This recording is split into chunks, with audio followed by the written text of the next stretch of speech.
Hello guys, हमारे YouTube channel पर आपका स्वागत है। अगर आपको वीडियोस पसंद आ रही हैं तो प्लीज़ लाइक करें, कमेंट करें और शेयर करें। अगर आपने चैनल को अभी तक सब्सक्राइब नहीं किया है तो प्लीज़ चैनल को सब्सक्राइब करें। वहीं दूसरी तरफ इंडिया में आज संडे का दिन था, यानी अक्षत और खुशी के लिए ऑफ डे। आज उन दोनों ने एक दूसरे के साथ वक्त बिताने के लिए कुछ खास प्लानिंग की थी। दरअसल राजीव, जो कि पिछले 10 दिनों से लीव पर था, एंथोनी उसको काम को हैंडल कर रहा था, इसीलिए वह रसिया गया हुआ था। और सिवाय जिसकी ज़िंदगी में अभी अभी खुशियाँ लौटी थी, क्योंकि उसने भी अपना प्यार हासिल किया था, उसके ऊपर वर्कलोड काफ़ी बढ़ गया था, क्योंकि एंथोनी का काम भी उसे हैंडल करना पड़ रहा था। इंडिया में अक्षत के लीगल और इलीगल बिजनेस को हैंडल करने के बाद सिवाय को अपनी पर्सनल सिक्योरिटी एजेंसी को भी हैंडल करना पड़ता था, जिसके लिए उसने अपने कुछ खास एम्प्लॉय रखे हुए थे। हालांकि आमतौर पर अक्षत के सभी लोगों के पास उनका पर्सनल बिजनेस भी था। राजीव के पास उसकी डायमंड ज्वेलरी कंपनी, सिवाय की सिक्योरिटी एजेंसी जो दुनिया के टॉप हाई प्रोफाइल लोगों को सिक्योरिटी प्रोवाइड करता था, और एंथोनी का लग्जरी कार शोरूम और मॉल के बिजनेस, उसके कुछ कसिनो भी थे। इन सभी को हैंडल करते हुए अक्षत की जॉब को करना उन सभी के लिए मुश्किल था, लेकिन फिर भी वह अपना 100% दे रहे थे। शायद यही कारण था कि वह अपनी फैमिली के लिए वक्त ही नहीं निकाल पाते थे, क्योंकि अक्षत, जिनके खुद के कई लीगल और इलीगल बिजनेस थे, उसकी कंपनी की ऐसी कोई भी ब्रांच नहीं थी जिसमें उसे काम नहीं करना होता। फैशन स्टाइल से लेकर कई oil company, construction business, marketing और फिर न जाने क्या क्या, जो फाइनली घुमा फिराकर अक्षत को ही हैंडल करनी पड़ती। हाँ, खुशी ने उसके बिजनेस को हैंडल करने में उसे काफ़ी सपोर्ट किया। उसने कई ब्रांच की जिम्मेदारी खुद पर ले ली, लेकिन फिर भी खुशी को अभी भी बहुत कुछ सीखना बाकी था, जिसमें वह अपना 100% दे रही थी। लेकिन आज फाइनली वह दोनों अपने बिजनेस से अपना माइंड हटाकर एक दूसरे को वक्त दे रहे थे। आज अक्षत ने अपने सभी सर्वेंट को लेट जॉब पर आने के लिए कहा था। अक्षत खुद खुशी के लिए अपने हाथों से ब्रेकफास्ट रेडी करता है और उसके चेहरे को बड़े प्यार से अपने हाथों में थाम उसके माथे पर एक प्यारी सी बिंदी लगाते हुए बोला, जान, तुम्हें नहीं मालूम तुम मेरे लिए क्या हो। यू नो वाट, तुम हो तो मैं हूँ।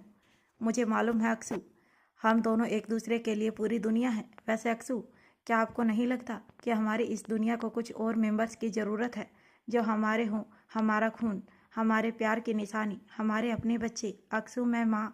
और इससे पहले कि खुशी आगे कुछ कह दी, अक्षत के चेहरे के सुकून भरे एक्सप्रेशन चेंज हो गए। वह स्माइल करते हुए अपनी जगह से खड़ा होकर खुशी से बोला, जान, आज मैंने अपने हाथों से कुछ नया ब्रेकफास्ट रेडी किया है, ज़रा टेस्ट करके देखो कैसा है। इंटरनेट से सीखा था।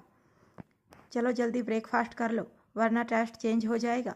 इतना कहकर वह सोफे के पास चला गया और खाने की प्लेट अरेंज करते हुए बोला, अब जल्दी आओ जान, वरना देर हो जाएगी। तुम्हें अम्यूजमेंट पार्क भी तो घूमना है। अचानक अक्षत को बात बदलते हुए देख खुशी समझ गई थी अक्षत टॉपिक चेंज कर रहा है और वह नहीं चाहता कि इस बारे में कोई बात हो। खुशी का दिल किया कि वह अक्षत से इस बारे में पूछे कि वह जब भी बच्चों की बात करती है अक्षत टॉपिक चेंज क्यों कर देता है।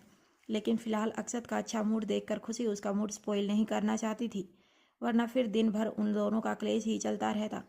इसीलिए वह एक ठंडी सांस लेकर चेहरे पर झूठी मुस्कान लिए उसके पास आकर बैठ गई। अक्षत खुशी को अपनी गोद में बैठाकर उसे अपने हाथों से ब्रेकफास्ट करवाता है। कैसा लगा जान? बहुत टेस्टी। अब तो आप मास्टर शेफ कंपटीशन में भी जा सकते हैं अक्सू। कहते हुए खुशी के चेहरे पर स्माइल थी। मुझे वहाँ जाने की ज़रूरत नहीं है जान, तुम्हारी स्माइल ही मेरा प्राइज है। चलो अब तुम मुझे खिलाओ। खुशी अक्षत को अपने हाथों से खिलाने लगी। थोड़ी ही देर में दोनों खाना खा चुके थे और अब वह दोनों साथ में मिलकर शॉपिंग के लिए निकल गए, जहाँ अक्षत अपने काम को पूरी तरह इग्नोर कर खुशी को अपने लैप पर बिठाए हुए उसके गले पर किस कर रहा था, उसकी खुशबू को अपने सांसों में उतार रहा था। और खुशी अपनी आंखें बंद कर अक्षत के बालों को अपने हाथों से सहलाते हुए बस इसी कसमकस में थी कि आखिर अक्षत को बच्चों से क्या प्रॉब्लम है। लेकिन कहीं ना कहीं वह इस बात को भी जानती थी कि इसकी सबसे बड़ी वजह खुशी के लिए अक्षत का प्यार है। यह पागल आदमी अपने बच्चों से भी शायद जलन करता है और नहीं चाहता कि उसकी लाइफ में कोई और एंटर हो जो खुशी से उसका प्यार छीन ले या बांट ले।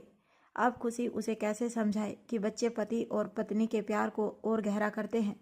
देखते ही देखते वह लोग शॉपिंग मॉल पहुंच चुके थे, जहां गाड़ियों के लंबे काफिले को देख शॉपिंग मॉल में आए हुए सभी लोगों की नज़र बस उन्हीं दोनों पर ठहर गई।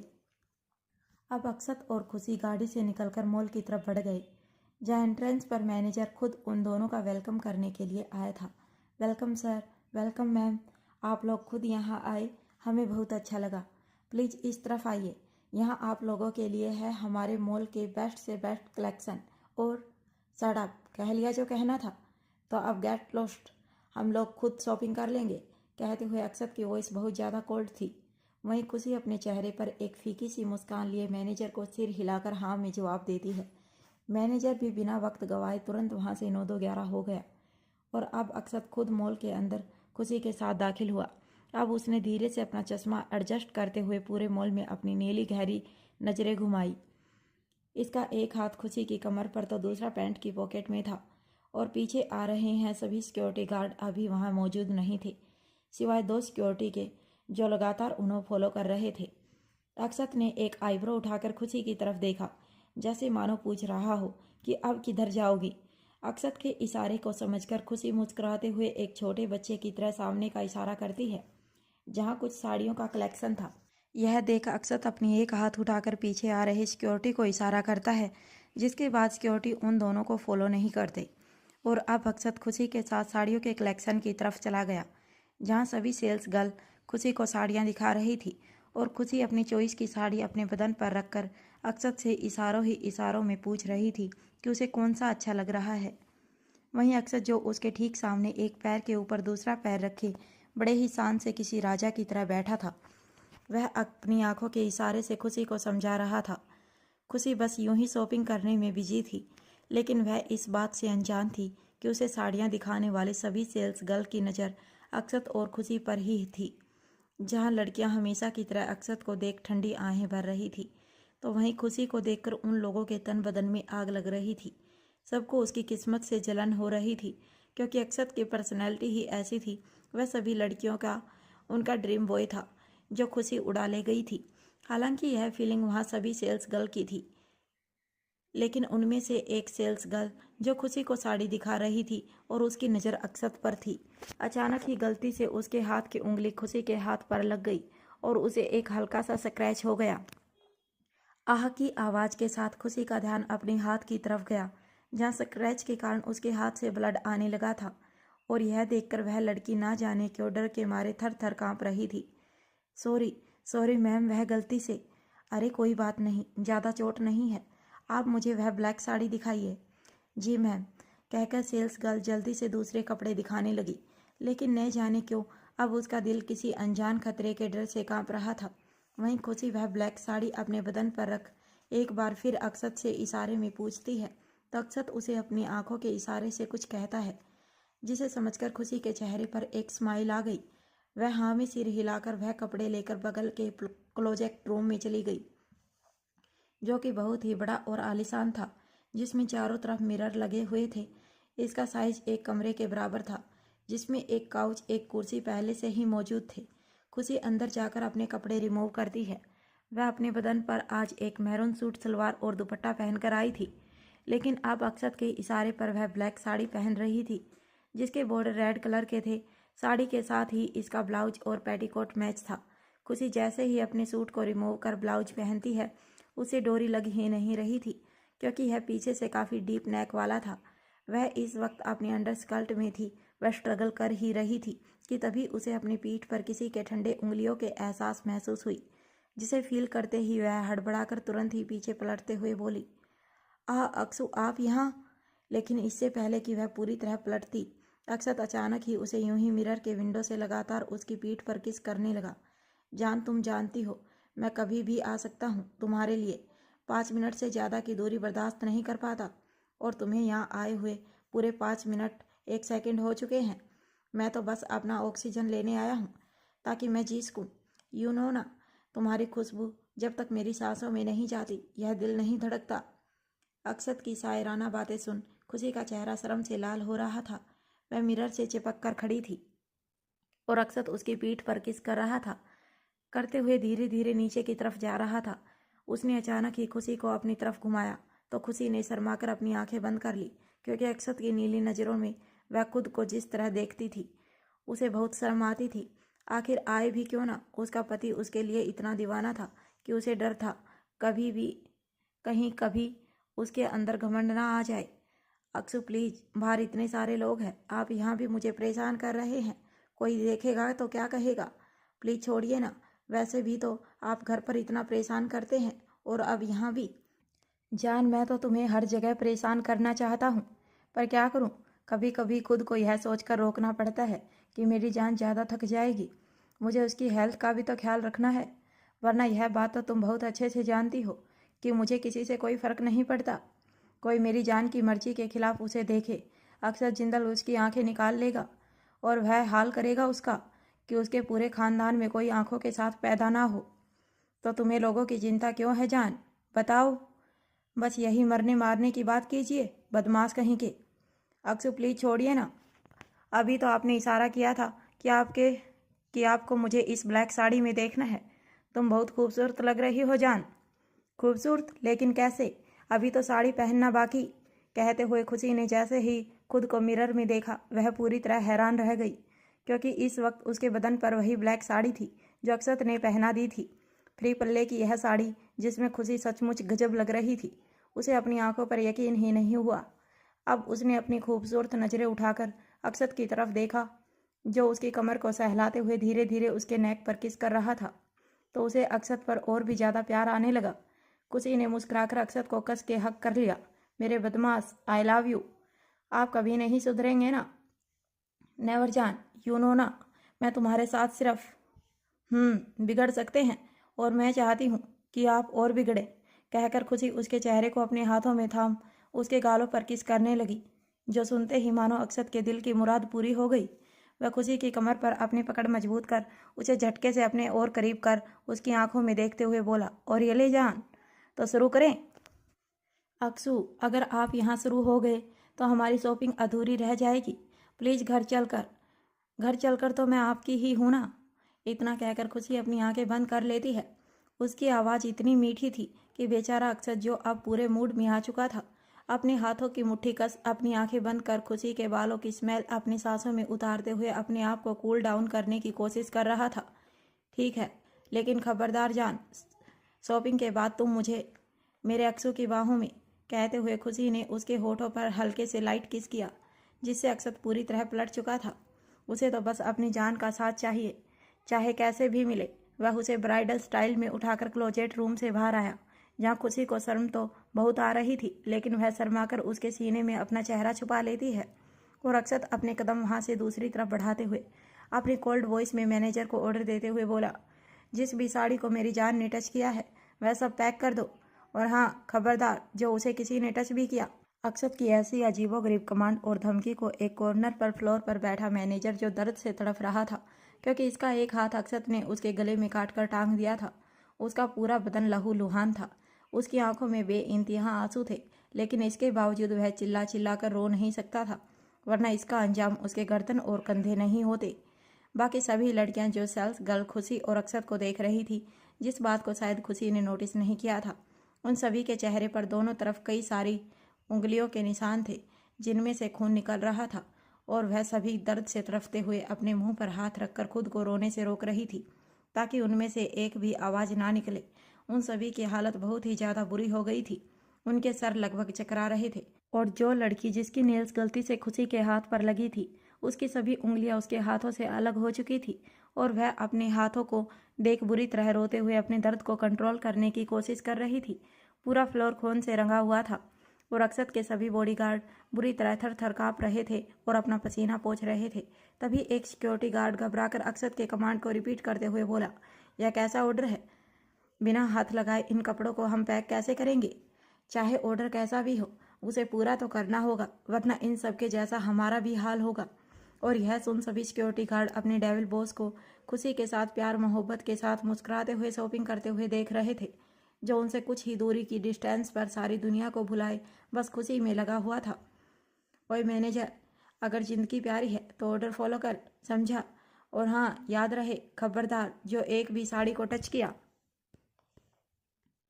इतना कह सिक्योरिटी गार्ड वापस अपनी ड्यूटी पर लग गए, और मैनेजर डर के मारे दर्द से तड़फते हुए अपने गले में लटके हुए अपने कटे हुए हाथ को देख लगभग मरने की कगार पर था, लेकिन फिर भी उसे अपनी ड्यूटी करनी थी। खून से रंगा हुआ फ्लोर देखकर सभी गार्ड और आसपास के सभी सेल्स गर्ल की हालत खराब हो रही थी। अब सभी को यह एहसास हो चुका था कि अभी अभी उनके सामने जो हैंडसम शख्स बैठा था वह कोई एंजल नहीं बल्कि डेविल है, द ब्लैक डेविल। फ्लैशबैक। खुशी जैसे ही अपनी ड्रेस ट्राई करने के लिए क्लोजेट रूम में गई, अगले ही पल अक्षत की खूबसूरत नीली आंखें, जिनमें अब तक एक चमक थी, और चेहरे की स्माइल जो कि बहुत ही प्यारी और मीठी थी, अचानक ही डार्क हो गई, जैसे मानो एक एंजल शैतान में बदल रहा हो। आसपास का एटमॉस्फेयर पूरी तरह कोल्ड हो गया। मैनेजर को लेकर आओ, मैं उसकी सर्विस से बहुत खुश हूँ। And now it's time to give reward. Akshat की कोल्ड और डीप वॉइस को सुन, जहाँ एक तरफ उसके सभी सिक्योरिटी गार्ड आसपास के बदले एटमॉस्फेयर को महसूस कर बुरी तरह से घबरा रहे थे, वहीं मैनेजर खुशी से उछलते हुए अक्षत के पास आया, क्योंकि उसने अक्षत को खुश कर दिया था। यानी अब उसकी किस्मत चमकने वाली है। वह जल्दी से खुश होकर अक्षत के पास स्माइल करते हुए, thank you so much sir, आपको मेरी सर्विस इतनी अच्छी लगी। आपको पता है, जब मुझे पता चला कि आप लोग यहाँ आने वाले हैं, मैंने अपनी टॉप सेल्स गर्ल्स यहाँ ड्यूटी पर लगा दी और उन सभी को आपके कहे मुताबिक इंस्ट्रक्शन दिए कि वह अपने काम से काम रखे। तुमने बहुत अच्छा काम किया, बिल्कुल मेरे इंस्ट्रक्शन के हिसाब से। हाथ आगे करो, तुम्हें इनाम देना है। इतना कहकर अक्षत अपने पॉकेट से कुछ ढूंढने लगा, जिसे देखते ही मैनेजर के चेहरे पर बड़ी सी स्माइल आ गई, यह सोचकर कि शायद उसे प्रमोशन लेटर या फिर अक्षत का एक ब्लैंक कार्ड ही मिल जाए, जिससे वह अपनी जिंदगी की हर खुशी पूरी कर सकता था। उसने तुरंत हड़बड़ाकर अपना हाथ आगे किया और अगले ही पल मैनेजर की गर्दन अक्षत के एक सिक्योरिटी गार्ड के शोल्डर में थी और उसका दूसरा हाथ मैनेजर के मुंह पर। वह दर्द से तड़प रहा था कि तभी अक्षत की डीप वॉइस उसके कानों में गई, खबरदार, मेरी जान अंदर चेंज कर रही है। अगर जरा भी आवाज़ निकली तो दोबारा तुम्हारी आवाज़ इस दुनिया में किसी को सुनाई नहीं देगी। और अब अक्षत की धमकी को सुन मैनेजर की आंखों से आंसुओं की धारा बह रही थी। वहीं दूसरी तरफ खुशी की शॉपिंग हो चुकी थी और अब वह लोग रेस्टोरेंट में बैठकर आइसक्रीम और गोलगप्पे एंजॉय कर रहे थे। जहाँ अक्षत को इन सब चीज़ों को खाने का कोई शौक नहीं था, वह अपनी कॉफ़ी पी रहा था। वहीं खुशी सबसे पहले आइसक्रीम जी भरकर खाती है और फिर गोलगप्पों पर टूट पड़ी थी। अक्षत ने अभी अपनी एक कप कॉफ़ी भी ख़त्म नहीं की थी। वहीं खुशी ना जाने कितने ही प्लेट गायब कर चुकी थी। अब अक्षत उसे अपनी नीली नज़रों से घूरते हुए बोला, बस करो जान, साल भर का कोटा आज ही ख़त्म करना है क्या? इतना खाओगी तो तबीयत खराब हो जाएगी तुम्हारी। वेटर यह सब लेकर जाओ, कहकर अक्षत ने एक वेटर को ऑर्डर दिया। अब वह वेटर सर झुकाकर आगे आकर वह प्लेट अरेंज करके ले ही जा रहा था। तभी खुशी जल्दी से उसके हाथों से अपने गोलगप्पे की प्लेट छीनते हुए बोली, नहीं नहीं, खबरदार, जो इसे किसी ने भी हाथ लगाया गोली मार दूंगी। तुम भागो यहाँ से, अभी मेरा कंप्लीट नहीं हुआ है। और हाँ, 2 प्लेट आलू चाट भी लेकर आओ, 1 प्लेट दही भल्ले, और हाँ 1 प्लेट पाव भाजी, उसके साथ अचार प्याज और सलाद भी रख देना। 1 गिलास लस्सी, नहीं नहीं, लस्सी रहने दो, तुम बूंदी रायता ले आना। और हाँ 1 प्लेट नूडल, उसे भूलना मत। जाओ यहाँ से जल्दी। और खुशी की इतनी सारी डिमांड सुन अक्षत की आंखें फैल गई। जान स्टॉप, यह क्या ऑर्डर दे रही हो तुम? यह सब खाना अनहाइजीनिक है। वेटर लेकर जाओ यह सब, और तुम चलो मेरे साथ जान। इतना कहकर अक्षत अपनी जगह से उठकर खड़ा हुआ और खुशी का हाथ पकड़कर उसे वहाँ से ले जाने लगा। तभी खुशी बच्चों की तरह लगभग रोते हुए टेबल पर रखी हुई अपनी बाकी के गोलगप्पे और आइसक्रीम को देख मुंह बनाते हुए बोली, अक्सू अक्सू नहीं, प्लीज़ प्लीज़ प्लीज़, अरे मुझे थोड़ा तो खा लेने दीजिए, इतने दिनों के बाद तो मिल रहा है, वरना आपके साथ तो वह घास फूस ही खाना पड़ता है। प्लीज़ मुझ पर इतना जुल्म मत करो, बस थोड़ा सा, वरना मैं तो यहाँ से चली जाऊँगी, लेकिन मेरी आत्मा यहीं रह जाएगी। अक्सू प्लीज़ प्लीज़ प्लीज़, कहकर खुशी लगभग ज़मीन पर बैठ गई थी। और वहीं अक्षत जो उसका हाथ पकड़कर उसे खींच कर ले जा रहा था, अचानक ही खुशी को अपनी जगह से हिलता हुआ ना देखकर पीछे पलटकर देखता है तो फ्लोर पर बैठी खुशी को देख उसकी आंखें हैरानी से बड़ी हो गई। खुशी फ्लोर पर बच्चों की तरह आलती पालती मारकर बैठ गई थी। प्लीज़ मेरे मासूम दिल पर थोड़ा सा तो रहम कर लीजिए, आपको मेरे पेट की गुड़गुड़ की कसम, मेरे होने वाले चुन्नू मुन्नू के डैडी, प्लीज़ मुझ पर इतनी सी दया कीजिए। बस 1 प्लेट दही भल्ले और आलू चाट और 1 प्लेट पाव भाजी, प्लीज़, इससे ज़्यादा कुछ नहीं मांगूंगी। इतना कहकर खुशी अपने दोनों हाथ अक्षत के हाथ से छुड़ाकर उसे पटक पटक कर रोने लगी। उसकी इस हरकत पर अक्षत के सिक्योरिटी गार्ड, जो कि कुछ ही दूरी पर खड़े थे, सब लगभग मुंह दबाकर हंसने को मजबूर हो चुके थे, लेकिन इसके बावजूद वह किसी तरह अपनी हंसी कंट्रोल कर रहे थे। यह वही सिक्योरिटी गार्ड थे जो थोड़ी देर पहले अपने बॉस की हैवानियत को देख चुके थे और उनकी जान हलक में अटकी हुई थी। लेकिन अब इन सिक्योरिटी गार्ड के दिल में यही ख्याल थे, अच्छे फंसे बच्चू, अब संभालो कैसे संभालते हो। वहीं अक्षत फ्रस्ट्रेटेड होकर अपनी नीली नज़रों से खुशी को घूरते हुए दांत पीस कर बोला, जान, अगर तुम अभी और इसी वक्त यहाँ से नहीं उठी तो मैं तुम्हें उठाकर घर ले जाऊँगा, लेकिन उसके बाद तुम्हें पूरे 2 महीने तक तुम्हारे चावल नहीं मिलेंगे। तुम्हें बस चपाती और सैलेड ही खाने पड़ेंगे। क्या कहती हो तुम? उसे हाँ, तुम्हारा भात समझ लो, उसकी छुट्टी। और अब भात का नाम सुनते ही खुशी की आंखें फैल गई, मानो किसी ने उसकी दुखती रग पर हाथ रख दिया। वह एक झटके में अपनी जगह से उठकर खड़ी हुई। क्या भात? भात नहीं मिलेगा? नहीं नहीं, यह तो बहुत नुकसान का सौदा है। मैं भात खाए बिना भला कैसे जी सकती हूँ? अक्षु, यह आप बहुत गलत कर रहे हैं। मुझ मासूम पर यह टॉर्चर आपको बहुत भारी पड़ेगा। मैं आंदोलन करूँगी, भूख हड़ताल करूँगी, आपको काला पानी की सज़ा दिलवा कर रहूँगी। आपने मेरे भात पर नहीं बल्कि मेरे पेट पर निशाना मारा है। आप यह सब इसलिए कर रहे हैं ना क्योंकि आपको मालूम है मैं बिना चावल खाए एक दिन भी नहीं जी सकती। देखना, आपको भगवान जी इसकी सज़ा जरूर देंगे। हाँ हाँ, चलो, बहुत हो गया तुम्हारा ड्रामा।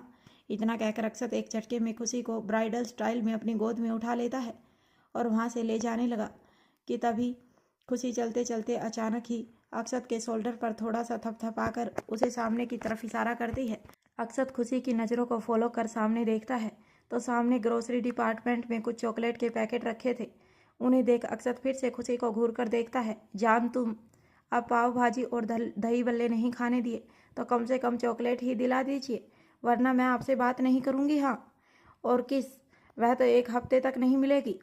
तुम मुझे यह धमकी देकर हर बार अपनी बात नहीं मनवा सकती जान। ठीक है, लेकिन सिर्फ एक। इतना कहकर अक्षत एक ठंडी सांस लेकर खुशी को यूं ही अपनी गोद में लिए ग्रोसरी डिपार्टमेंट की तरफ चला गया। वहीं खुशी के चेहरे पर बड़ी सी मुस्कान आ गई। अब आया ना ऊँट पहाड़ के नीचे। वहीं आसपास खड़े कई सारे लोग खुशी और अक्षत को इस तरह लवी डवी होते हुए देख काफ़ी ज़्यादा हैरान थे। सब अपनी तिरछी नज़र से बस उन दोनों को ही फॉलो कर रहे थे, लेकिन खुशी तो अपने पति का प्यार लूटने में बिजी थी। अक्षत खुशी को चॉकलेट के साइड रैक के पास लेकर आया। ले लो, लेकिन सिर्फ एक। खुशी अपना हाथ बढ़ाकर झट से बहुत सारे चॉकलेट ले लेती है। जो 4 पैकेट तो उसने मुंह में दबा लिए और बाकी अपने हाथों में और पेट पर रख लिए। यह देख अक्षत की आंखें फैल गई। जान, यह चीटिंग है। मैंने कहा ना, सिर्फ एक। चलो, बाकी के वापस रखो, वरना एक भी नहीं मिलेगी। लेकिन अक्षु, ठीक है, मत रखो, यहाँ से एक भी नहीं जाएगा। नहीं नहीं, मैं रखती हूँ। इतना कहकर खुशी बच्चों जैसा मुंह बनाकर सारे चॉकलेट रख देती है, लेकिन अगले ही पल उसकी नज़र एक बहुत बड़े चॉकलेट पर गई और उसने एक झटके में वह बड़ी सी चॉकलेट उठा ली। देखिए, सिर्फ एक ही लिया है। हाँ, 10 के बराबर का। जान, ज़्यादा चालाक मत बनो, रखो इसे। इतना कहकर अक्षत ने खुशी को नीचे उतार दिया और उसके हाथ से वह बड़ी सी चॉकलेट छीनकर दूसरी छोटी सी चॉकलेट पकड़ा दी। लेकिन खुशी तो खुशी थी। वह छोटी सी चॉकलेट अक्षत के पॉकेट में रखते हुए मुंह बनाकर बोली, अक्षु, ज़्यादा चालाक मत बनिए, इसे तो आप ही रखिए, कड़वे करेले कहीं के। मुझे तो यही चॉकलेट चाहिए। आपने सिर्फ एक चॉकलेट का कहा था, लेकिन उसकी साइज तो बताई ही नहीं थी। तो बस यह फाइनल हुआ। आप पैसे पे कीजिए और चलिए घर। बड़े आए। इतना कहकर खुशी वहाँ से जाने लगी और अक्षत हैरानी से अपनी कमर पर हाथ रखकर उस जिद्दी लड़की को देख रहा था जो उससे बिल्कुल भी नहीं संभलती थी कि तभी अचानक ही कुछ सोचकर खुशी एक बार फिर वापस आई और झटके से एक और बड़ी सी चॉकलेट उठाते हुए, यह राम और यह एक। इतना कहकर खुशी मुंह बनाकर वापस वहाँ से चली गई और अब अक्षत ने माथा पीट लिया। अब खुशी गाड़ी में बैठकर अपने मुंह में लपेट लपेट कर चॉकलेट खा रही थी और अक्षत उसके बनते बिगड़ते हुए मुंह को देख अपने चेहरे पर शरारती मुस्कान लिए धीरे से खुशी के पास झुका ताकि वह उसे किस कर सके। लेकिन खुशी, जो कि उसके इंटेंस को पहले ही जानती थी, जल्दी से अपनी चॉकलेट साइड में करते हुए बोली, खबरदार अक्षु, अगर इस वक्त आपने मुझे डिस्टर्ब किया ना तो रात को कुछ नहीं मिलेगा। चुपचाप अभी मुझे चॉकलेट खाने दीजिए, बड़े आए रोमांस करेंगे। और खुशी की इस धमकी पर अक्षत का मुंह बन गया। वह एक झटके में खुशी की कमर में हाथ डाल उसे झटके से अपने करीब खींच उसकी आंखों में घूरते हुए बोला, जान, तुम्हें नहीं लगता कि तुम आजकल कुछ? हाँ, तो बीवी हूँ आपकी, अपने पति की लाडली। मैं आपसे डरती नहीं हूँ, समझे? इतना कहकर वह एक चॉकलेट का पीस अक्षत के मुंह में डाल देती है। इसे खाओ और शांति से बैठो, अखरोट के छिलके। इतना कहकर वह दोबारा चॉकलेट खाने में कंसंट्रेट करने लगी और उसकी हरकतों पर अब अक्षत को बहुत प्यार आ रहा था। वह बड़े प्यार से उसके चेहरे को देखते हुए उसके गालों पर लगी हुई चॉकलेट को अपनी जीभ से लिक करने लगा। मेरी जान, तुम्हारी यह हरकतें मुझे तुमसे और भी ज़्यादा प्यार करने के लिए मजबूर कर देती हैं। इतना कहकर उसने खुशी की चॉकलेट में से थोड़ी चॉकलेट उसके गले और क्लीवेज पर लगा दी। उसकी इस हरकत पर खुशी उसे घूर कर देखने लगी, क्योंकि वह जानती थी उसका यह शरारती पति अब क्या करने वाला है। आप नहीं सुधरेंगे ना? नेवर। तुम अपनी चॉकलेट खाओ, मैं अपना फेवरेट फ्लेवर खाता हूँ। इतना कहकर वह खुशी को धीरे से सीट पर लेटाकर उसके गले और क्लीवेज पर शक करने लगा और चॉकलेट खाने लगा। उसकी इस हरकत पर अब खुशी का मुंह बन गया, क्योंकि अब तो उसके गले से चॉकलेट नहीं उतरने वाली थी। उसने अक्षत को खुद से दूर करने की कोशिश नहीं की, क्योंकि वह जानती थी अगर वह ऐसा करेगी तो यह पागल सनकी की दोबारा पागल हो जाएगा। इसीलिए अब खामोश रहने में ही उसकी भलाई थी। थोड़ी ही देर में वह लोग अम्यूजमेंट पार्क के सामने आ गए थे। इस वक्त शाम के 4 बज रहे थे। गाड़ी जैसे ही अपनी डेस्टिनेशन पर रुकी, खुशी जल्दी से अक्षत के सीने पर हाथ रख खुद से दूर करते हुए मुंह बनाकर बोली, अब बस भी कीजिए, मेरी सारी चॉकलेट तो आप ही खा गए। अम्यूजमेंट पार्क आ गया, अब चलेंगे या मुझे पूरा खाकर ही मानेंगे? खुशी की आवाज़ में थोड़ी सी नाराज़गी थी, जिसे देख अक्षत धीरे से उसके ऊपर से उठते हुए अपने होठों के किनारे से हल्की चॉकलेट अंगूठे से पोंछते हुए बोला, अगर तुम कहो तो मैं वह भी कर सकता हूँ जान। वैसे हम लोगों ने कार में बहुत दिनों से ट्राई नहीं किया, क्यों ना आज? साड़ा बक्सू, अब चलिए। इतना कहकर खुशी भी अपनी जगह पर उठकर बैठ गई और अपने क्लीवेज के साथ बॉडी को जगह जगह से टिश्यू पेपर से क्लीन करने लगी। ओहो, हर जगह चिपचिप हो गया। मेरे ठरकी पति के साथ कहीं जाने का फ़ायदा नहीं है, और जाओ तो जाओ, कुछ खाने लायक नहीं है। खुशी मुंह बना कर शिकायत कर रही थी और अक्षत उसकी शिकायतों को सुन स्माइल कर रहा था।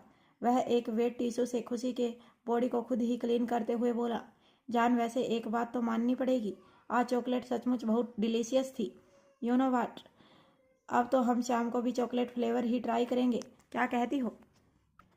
यू अक्सू के बच्चे, गंदे बदमाश कहीं के, मुंह साफ कीजिए अपना। इतना कहकर खुशी मुंह बनाते हुए अक्षत के चेहरे पर लगे हुए सभी चॉकलेट को वेट टिश्यू से क्लीन करती है और अब वह दोनों अपने कपड़े ठीक कर गाड़ी से बाहर निकले। जहाँ अम्यूजमेंट पार्क में बाकी दिनों से कम भीड़ थी और यहाँ सिर्फ फैमिली वाले लोग अपने बच्चों के साथ ही थे, क्योंकि अक्षत के ऑर्डर पर यह ज़्यादा भीड़ के लिए मना किया गया था और क्योंकि खुशी को अकेला खाली अम्यूजमेंट पार्क पसंद नहीं था, इसीलिए उसने यहाँ बैचलर का आना मना कर दिया था और सिर्फ फैमिली बच्चों वाले लोग ही आ सकते थे, इस उम्मीद में कि शायद उन लोगों के नैन मटक्के कम होंगे। अब अक्षत और खुशी अम्यूजमेंट पार्क में मस्ती कर रहे थे। खुशी यहाँ घोड़े वाले झूलों पर, हॉन्टेड हाउस में और पेरिस व्हील पर बैठी थी। वह और भी छोटे मोटे गेम खेल रही थी, जैसे toy car racing, toy train में बैठना और भी न जाने क्या क्या। अक्षत को इन सब चीज़ों में तो ज़्यादा इंटरेस्ट नहीं था, लेकिन अपनी जान के लिए वह हर चीज़ इंजॉय कर रहा था। उन लोगों के सामने बहुत सारे कार्टून कैरेक्टर्स के कॉस्ट्यूम पहने हुए सिक्योरिटी गार्ड उन्हें एंटरटेन कर रहे थे, जिनके बीच अक्षत और खुशी एक डांस फ्लोर पर डांस भी कर रहे थे। अक्षु, वह देखिए कितना बड़ा और क्यूट सनफ्लावर है, कहकर खुशी उछलते हुए एक बहुत ही बड़े टॉय सनफ्लावर के पास गई, जो कि कपड़े और फोम का बना हुआ था, जिसे अक्षत कंफ्यूज नज़रों से देखते हुए बोला, जान, तुम्हें यह क्यूट कहाँ से लग रहा है? ओहो अक्षु, क्यूट ही तो है, और देखिए कितना बड़ा है, मुझसे भी बड़ा। अक्षु, प्लीज़ प्लीज़ आप इस सनफ्लावर से मुझे प्रपोज कीजिए ना। वाट जान, यह तुम नए नए नखरे कहाँ से? अरे नखरे हैं तो हैं, आप उसे पूरा नहीं करेंगे क्या? प्लीज़ अक्षु प्लीज़, मुझे सिंड्रेला बनना है। ओके फाइन, कहकर अक्षत वह बड़ा सा सनफ्लावर अपने हाथों में लेता है और घुटनों के बल बैठ खुशी को प्रपोज करता है। जान, you have to be my forever. ओहो अक्षु, आपने गलत कहा। जान, can you will be my forever ऐसे कहते हैं, यह दूसरे लोग कहते हैं जान, जो अपने पार्टनर से पूछते हैं कि वह उनका बनकर रहेगा या नहीं, लेकिन हमारे मामले में तुम्हें मेरा बनकर रहना होगा, समझी? अक्षत की आवाज़ में एक कमांड, एक जुनून था, जिसे सुन खुशी के चेहरे पर एक स्माइल आ गई। अक्षत यूं ही घुटनों के बल उसे प्रपोज कर रहा था और खुशी किसी सिंड्रेला की तरह मटकते हुए अपने गालों पर हाथ रख आंखें टिमटिमा रही थी। उसे अपने पति का स्टाइल और एटीट्यूड बहुत अच्छा लग रहा था। वह खुद को सचमुच सिंड्रेला समझते हुए इतरा रही थी। यह नज़ारे सचमुच बहुत अच्छे थे। अक्षत ने खुशी को यहाँ प्रिंसेस ट्रीट दिया था। कि तभी अचानक ही आसपास खड़े बहुत सारे बच्चे उन दोनों का यह लवी डवी रोमांस और क्यूट हरकतें देखकर जोर जोर से तालियां बजाने लगे, जिसे सुनते ही अक्षत और खुशी का ध्यान उन बच्चों की तरफ गया। अपने सामने इतने सारे छोटे छोटे बच्चे देख खुशी के चेहरे पर तो स्माइल आ गई, लेकिन अक्षत के चेहरे पर हमेशा की तरह कोल्ड एक्सप्रेशन।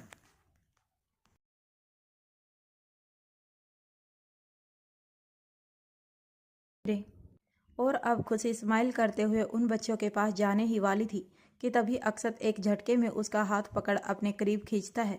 आह अक्सू, कहते हुए खुशी अक्षत की तरफ देखने लगी तो अक्षत उसकी कमर पर अपनी पकड़ मजबूत कर उसे अपनी नीली नज़रों से घूरते हुए बोला, अक्सू अब क्या हुआ? कहाँ जा रही हो तुम? कहीं भी तो नहीं, मैं तो बस उन बच्चों किसी के पास नहीं जाओगी तुम, समझी? चुपचाप घर चलो, मैं बहुत थक गया हूँ। इतना कहकर वह एक झटके में खुशी को अपनी बाहों में उठा लेता है और खुशी मुंह बनाते हुए, अरे अक्सू लेकिन मेरी बात तो सुनिए। शट अप जान। इतना कहकर अक्षत तुरंत खुशी को गाड़ी में लेकर बैठ जाता है और गाड़ी का पार्टीशन ऑन कर देता है। अब उनकी गाड़ी हवा से बातें कर रही थी। वहीं अक्षत खुशी को अपनी गोद में बिठाए हुए उसके होठों पर किस कर रहा था, लेकिन खुशी का मुंह बना हुआ था। वह जानती थी उसका जल कुकड़ा पति उन छोटे बच्चों से भी जल रहा होगा, लेकिन उसके हाथ बड़े प्यार से अक्षत के बालों में चल रहे थे, क्योंकि कहीं ना कहीं उसे अक्षत की जलन भी अच्छी लगती थी। वहीं दूसरी तरफ रात के इस वक्त भी सिवाय जल्दी जल्दी ऑफिस के लिए रेडी हो रहा था और गौरी की आंखों में इस वक्त आंसू थे। उसे इस तरह रोता हुआ देख सिवाय उसके चेहरे को अपने हाथों में थाम उसे समझाने की कोशिश करते हुए प्यार से बोला, स्वीटी प्लीज अब इस तरह रो मत। देखो अगर तुम इस तरह रोओगी तो मैं जा नहीं पाऊंगा, और तुम तो जानती हो ना यह काम बहुत ज़रूरी है, वरना किंग मुझ पर बहुत गुस्सा होंगे। वहीं सिवाय की बात सुन गौरी मुंह बनाते हुए बोली, लेकिन आप ही क्यों, एंथोनी भाई भी तो जा सकते हैं ना हीरो जी, आपके बिना गौरी का दिल नहीं लगेगा। इतना कहकर वह मासूम सा चेहरा बना लेती है और उसकी बात सुन सिवाय के चेहरे पर स्माइल आ गई। अच्छा अगर बात दिल लगाने की है स्वीटी, तो मैं क्या सोच रहा था कि क्यों ना हम लोग कुछ मेहनत करें ताकि बहुत जल्दी तुम्हारा दिल लगाने वाला इस दुनिया में आ जाए, एक लिटिल सिवाय या फिर लिटिल गौरी, क्या कहती हो? कहकर सिवाय शरारत से गौरी की साड़ी को उसकी कमर से हटा उसकी कमर को सहलाने लगा, और उसकी बात का मतलब गौरी बहुत अच्छे से समझ गई थी। उसका चेहरा शर्म से लाल हो गया था। वह अपनी पलकें नीचे करते हुए शर्माकर बोली, हटिए बदमाश कहीं के। इतना कहकर उसके सीने पर हाथ रखकर वहाँ से जाने को हुई कि तभी सिवाय एक झटके में उसकी साड़ी का आंचल पकड़ लेता है, जिससे गौरी की सांस ही अटक गई। वह शर्माते हुए अपनी साड़ी के आंचल को संभालने की कोशिश करते हुए, हीरो जी यह आप क्या, छोड़िए ना प्लीज़। गौरी का शर्म से लाल चेहरा देख सिवाय और भी ज़्यादा शरारत से उसके साड़ी के पल्लू को अपने हाथों में लपेटे उसे अपनी तरफ खींचते हुए बोला, यह आंचल तो अब नहीं छूटेगा स्वीटी, बेहतर होगा तुम मेरी बाहों में आ जाओ। मुझे तुम्हें कस के प्यार करना है, क्योंकि फिर एक हफ्ते तक यह प्यार मैं बहुत मिस करूँगा। इतना कहकर वह गौरी को अपनी तरफ खींचने लगा और गौरी भी शर्माते हुए धीरे धीरे अपने कदम सिवाय की तरफ बढ़ा लेती है। अगले ही पल सिवाय ने एक झटके में गौरी को अपने करीब खींचा तो उसकी साड़ी का आंचल उसके सीने से अलग हो गया और गौरी सिवाय के सीने से जा टकराई। इससे पहले गौरी खुद को संभाल पाती, सिवाय एक झटके में उसके होठों पर अपने होठ रख उसे काफ़ी पैशनेट किस करने लगा। अब उसका खुद पर से कंट्रोल नहीं था, लेकिन वह पूरी तरह रेडी 5 पीस ब्लैक सूट में तैयार था। उसे ना चाहते हुए भी खुद को कंट्रोल करना था, लेकिन आज शायद किस्मत को कुछ और ही मंजूर था, या फिर गौरी के भगवान महादेव को उन दोनों पर कुछ ज़्यादा ही दया आ गई थी। अचानक ही सिवाय का फ़ोन रिंग करता है, जिसे सुनकर सिवाय अपने होश में आया और धीरे से गौरी के होठों को छोड़ गहरी सांस लेते हुए यूं ही उसकी आंखों में देखा अपना मोबाइल फ़ोन रिसीव करता है। हेलो। हाँ सिवाय, मैं एंथोनी। वह दरअसल मुझे बिलार्स के लिए जो प्रोजेक्ट मिला था एनाटोली के साथ डील के लिए मुझे इन्फॉर्मेशन मिली है, वह बिलार्स नहीं बल्कि डेनमार्क में है और अगले एक हफ्ते तक वहीं रुकने वाला है। तो मुझे किंग से ऑर्डर मिले हैं कि मैं डेनमार्क जाकर ही उनसे डील करवा लूँ, इसीलिए अब तुम डेनमार्क जाना कैंसिल कर दो, क्योंकि जब मैं जा ही रहा हूँ तो तुम्हारा प्रोजेक्ट भी हैंडल कर लूँगा। और यह सुन सिवाय के चेहरे पर एक स्माइल आ गई। उसने मुस्कुराते हुए एंथोनी से कहा, ठीक है, तो मीटिंग के लिए जो भी डिटेल है मेड्स मिकल सैंड के साथ वह मैं तुम्हें सेंड कर देता हूँ। नहीं, उसकी ज़रूरत नहीं है, मुझे प्लानिंग डिपार्टमेंट से वह मिल गई है और अब मेरी फ़्लाइट टेक ऑफ होने वाली है। ठीक है, चल मैं रखता हूँ। कमीना, लाइफ में पहली बार सही मौके पर काम आया है। इतना कहकर शिवाय स्माइल करते हुए कॉल डिस्कनेक्ट कर देता है और वहीं गौरी, जो कि अब तक शर्माते हुए शिवाय के सामने अपनी सांसों को कंट्रोल करने की कोशिश कर रही थी और दीवार से चिपकी हुई थी, उसे शिवाय की बात समझ नहीं आई। इससे पहले वह अपनी साड़ी के आंचल को संभाल खुद को ठीक करती, शिवाय अचानक ही उसके हाथों को पकड़ साड़ी के आंचल को खींचकर फ्लोर पर दोबारा गिराते हुए बोला, अब इसकी ज़रूरत नहीं है मेरी जान, अब तो यह पूरा खुलेगा। शिवाय की बात को सुन गौरी ना समझी में उसे देखने लगी कि तभी अचानक शिवाय उसके साड़ी को खींच उसकी कमर से अलग कर देता है और गौरी की आंखें हैरानी से बड़ी हो गई। यह आप क्या कहते हुए उसकी जुबान लड़खड़ा रही थी। वहीं शिवाय अपने चेहरे पर मुस्कान लिए उसके चेहरे को निहार रहा था। उसने धीरे से अपनी उंगली उसके होठों पर रखी और कहा, जस्ट फील दिस मोमेंट, अब तुम्हारा हीरो सिर्फ तुम्हारा है स्वीटी और तुम सिर्फ मेरी। ऐसा कहते हुए शिवाय की वॉइस काफ़ी ज़्यादा मैग्नेटिक थी, जिसे सुन ना जाने क्यों गौरी का चेहरा शर्म से लाल होता चला गया। उसकी नज़र अब उठ भी नहीं पा रही थी। इस वक्त वह दोनों एक दूसरे के बिल्कुल करीब थे। शिवाय के एक हाथ उसकी कमर पर तो दूसरा उसके चेहरे पर था। गौरी को शर्माते हुए देख शिवाय धीरे धीरे उसके होठों के करीब जा रहा था, जो महसूस होते ही गौरी थोड़ा घबराते हुए बोली, लेकिन हीरो जी, आपको तो जहाज पर कहीं नहीं, सिर्फ तुम्हारे पास। इतना कहकर शिवाय ने अपनी आंखें बंद कर एक झटके में उसके होठों पर अपने होठ रख दिए और उसे बड़े ही सॉफ्ट तरीके से किस करने लगा। और यह सुनते ही गौरी की सांसें भारी हो गई, क्योंकि अब वह समझ सकती थी कि शायद अब शिवाय की बाहों से बचना उसके लिए इम्पॉसिबल है। देखते ही देखते रात गहरी होती गई। शिवाय ने अपने हाथों से गौरी को उसकी नाइट ड्रेस पहनाई और खुद भी नाइट सूट पहनकर उसके बगल में सोने के लिए लेट गया। लेकिन अब उसकी आंखों से नींद गायब थी। वह तो अपनी मोहब्बत भरी नज़रों से उस प्यारी और खूबसूरत लड़की को देख रहा था, जो अब उसकी दुनिया थी। फाइनली शिवाय को एहसास हुआ कि क्यों अक्षत खुशी के लिए अपनी जान दे भी सकता है और किसी की जान ले भी सकता है। शायद इसी को मोहब्बत कहते हैं। जिससे हम प्यार करते हैं उसमें कोई कमी नज़र नहीं आती।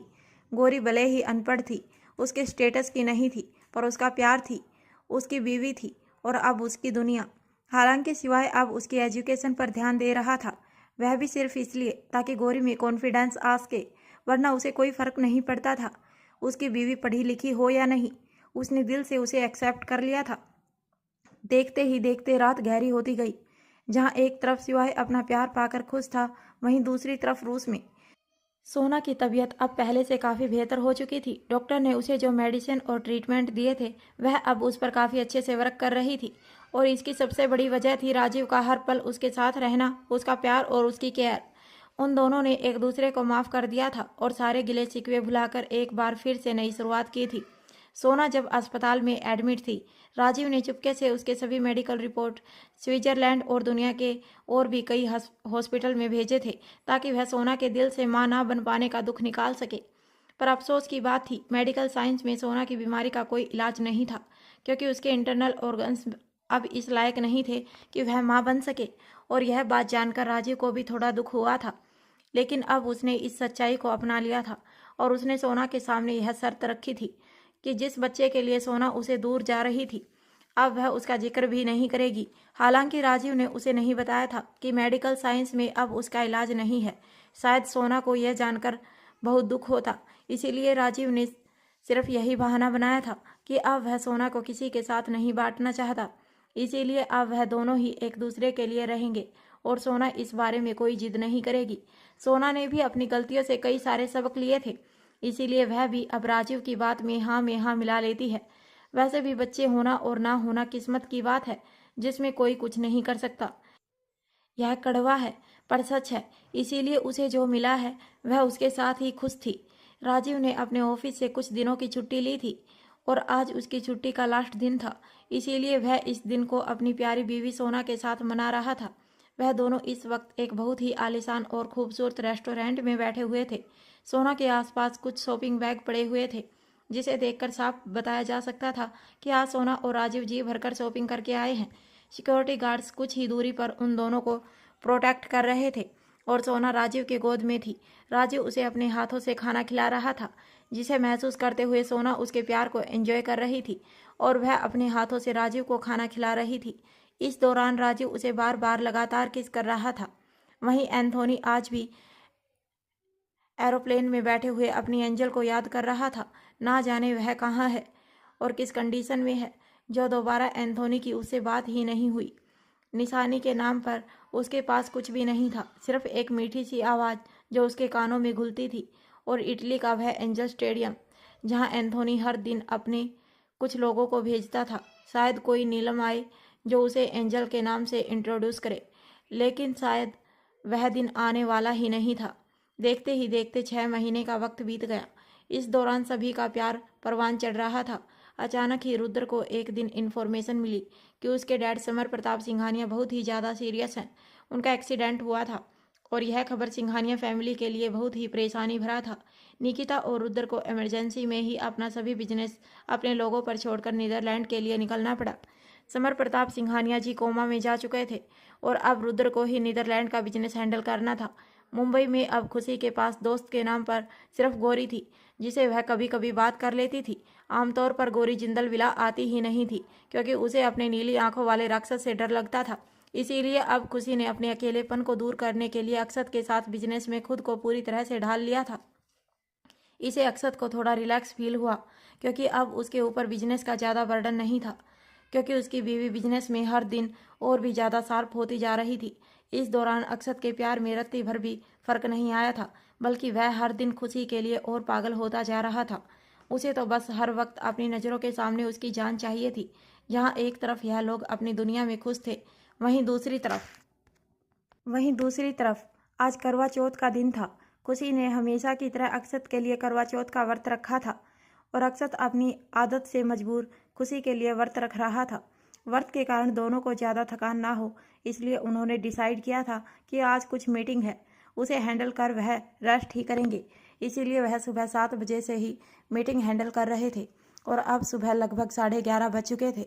फाइनली मीटिंग खत्म हुई। अक्षत और खुशी इस वक्त मीटिंग रूम में थे। सभी क्लाइंट्स के जाते ही वह दोनों एक गहरी सांस लेकर अपने कैबिन के लिए बढ़ रहे थे कि तभी अचानक शिवाय उन्हें रास्ते में ज्वाइन करता है।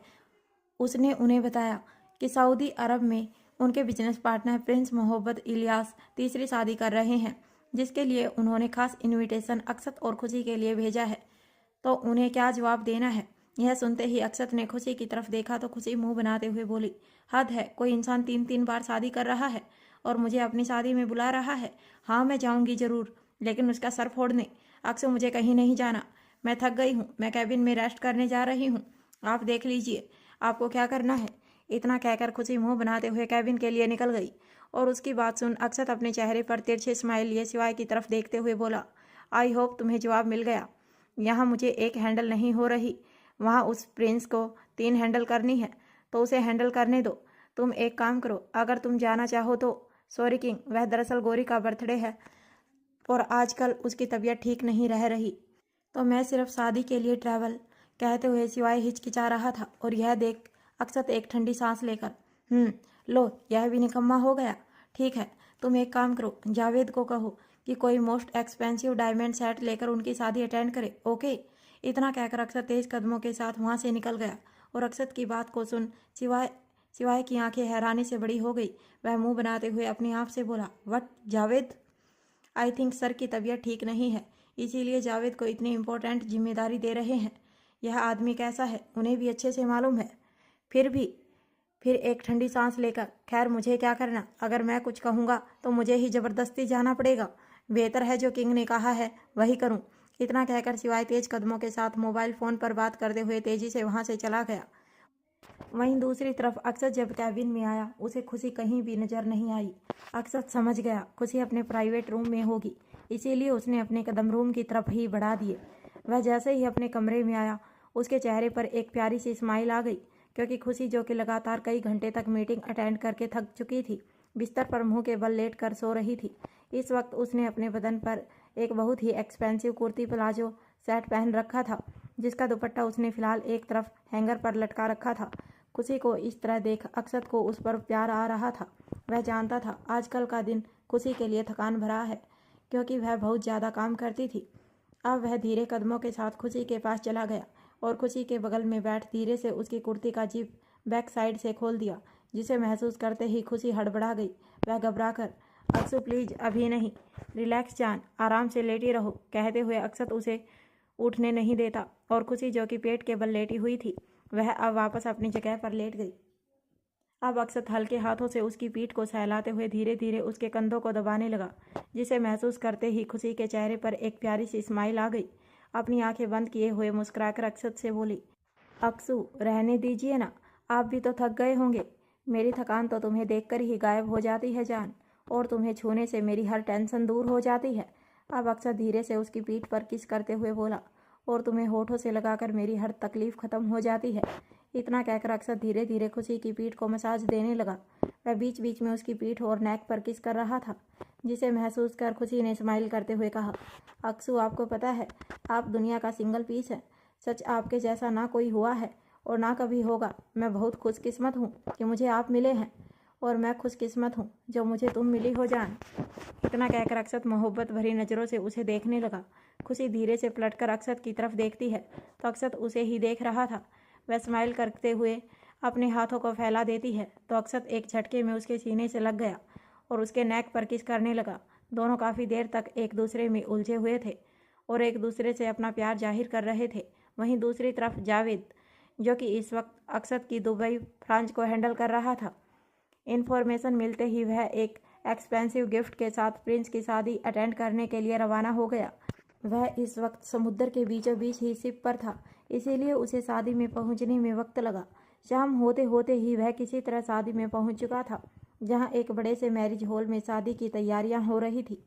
बहुत ज़्यादा धूमधाम और डेकोरेशन के बीच लोग हाथों में शराब का ग्लास लिए इधर उधर घूम रहे थे और दुबई प्रिंस को शादी के मुबारकबाद दे रहे थे। दुबई प्रिंस, जो कि शादी का जोड़ा पहने हुए बहुत खुश थे।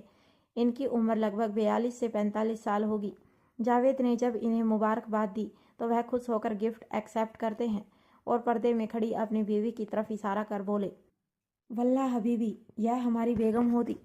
बेगम, यह हमारे बिजनेस पार्टनर्स की तरफ से आई आपको गिफ्ट, इसे एक्सेप्ट कीजिए। और प्रिंस की बात को सुनकर वह लड़की, जो कि ऊपर से नीचे तक बहुत ही खूबसूरत शाही लिबाज में उसकी बगल में खड़ी थी, जिसकी उम्र मुश्किल से 19 या 20 साल होगी, खूबसूरत नीली समुद्र जैसी गहरी आंखें, जो कि इस वक्त घबराई हुई थी, घनी काली पलकें और कमर तक लहराते बाल जो कि खुले थे, चेहरे पर नेट से बना हुआ मास्क जिसने उसके चेहरे के काफ़ी हिस्सों को कवर कर रखा था। वह लड़की सोने के हथ फूलों से भरे हुए हाथों को धीरे से उठाकर आदाब करती है, लेकिन उसकी आंखों में घबराहट साफ नजर आ रही थी।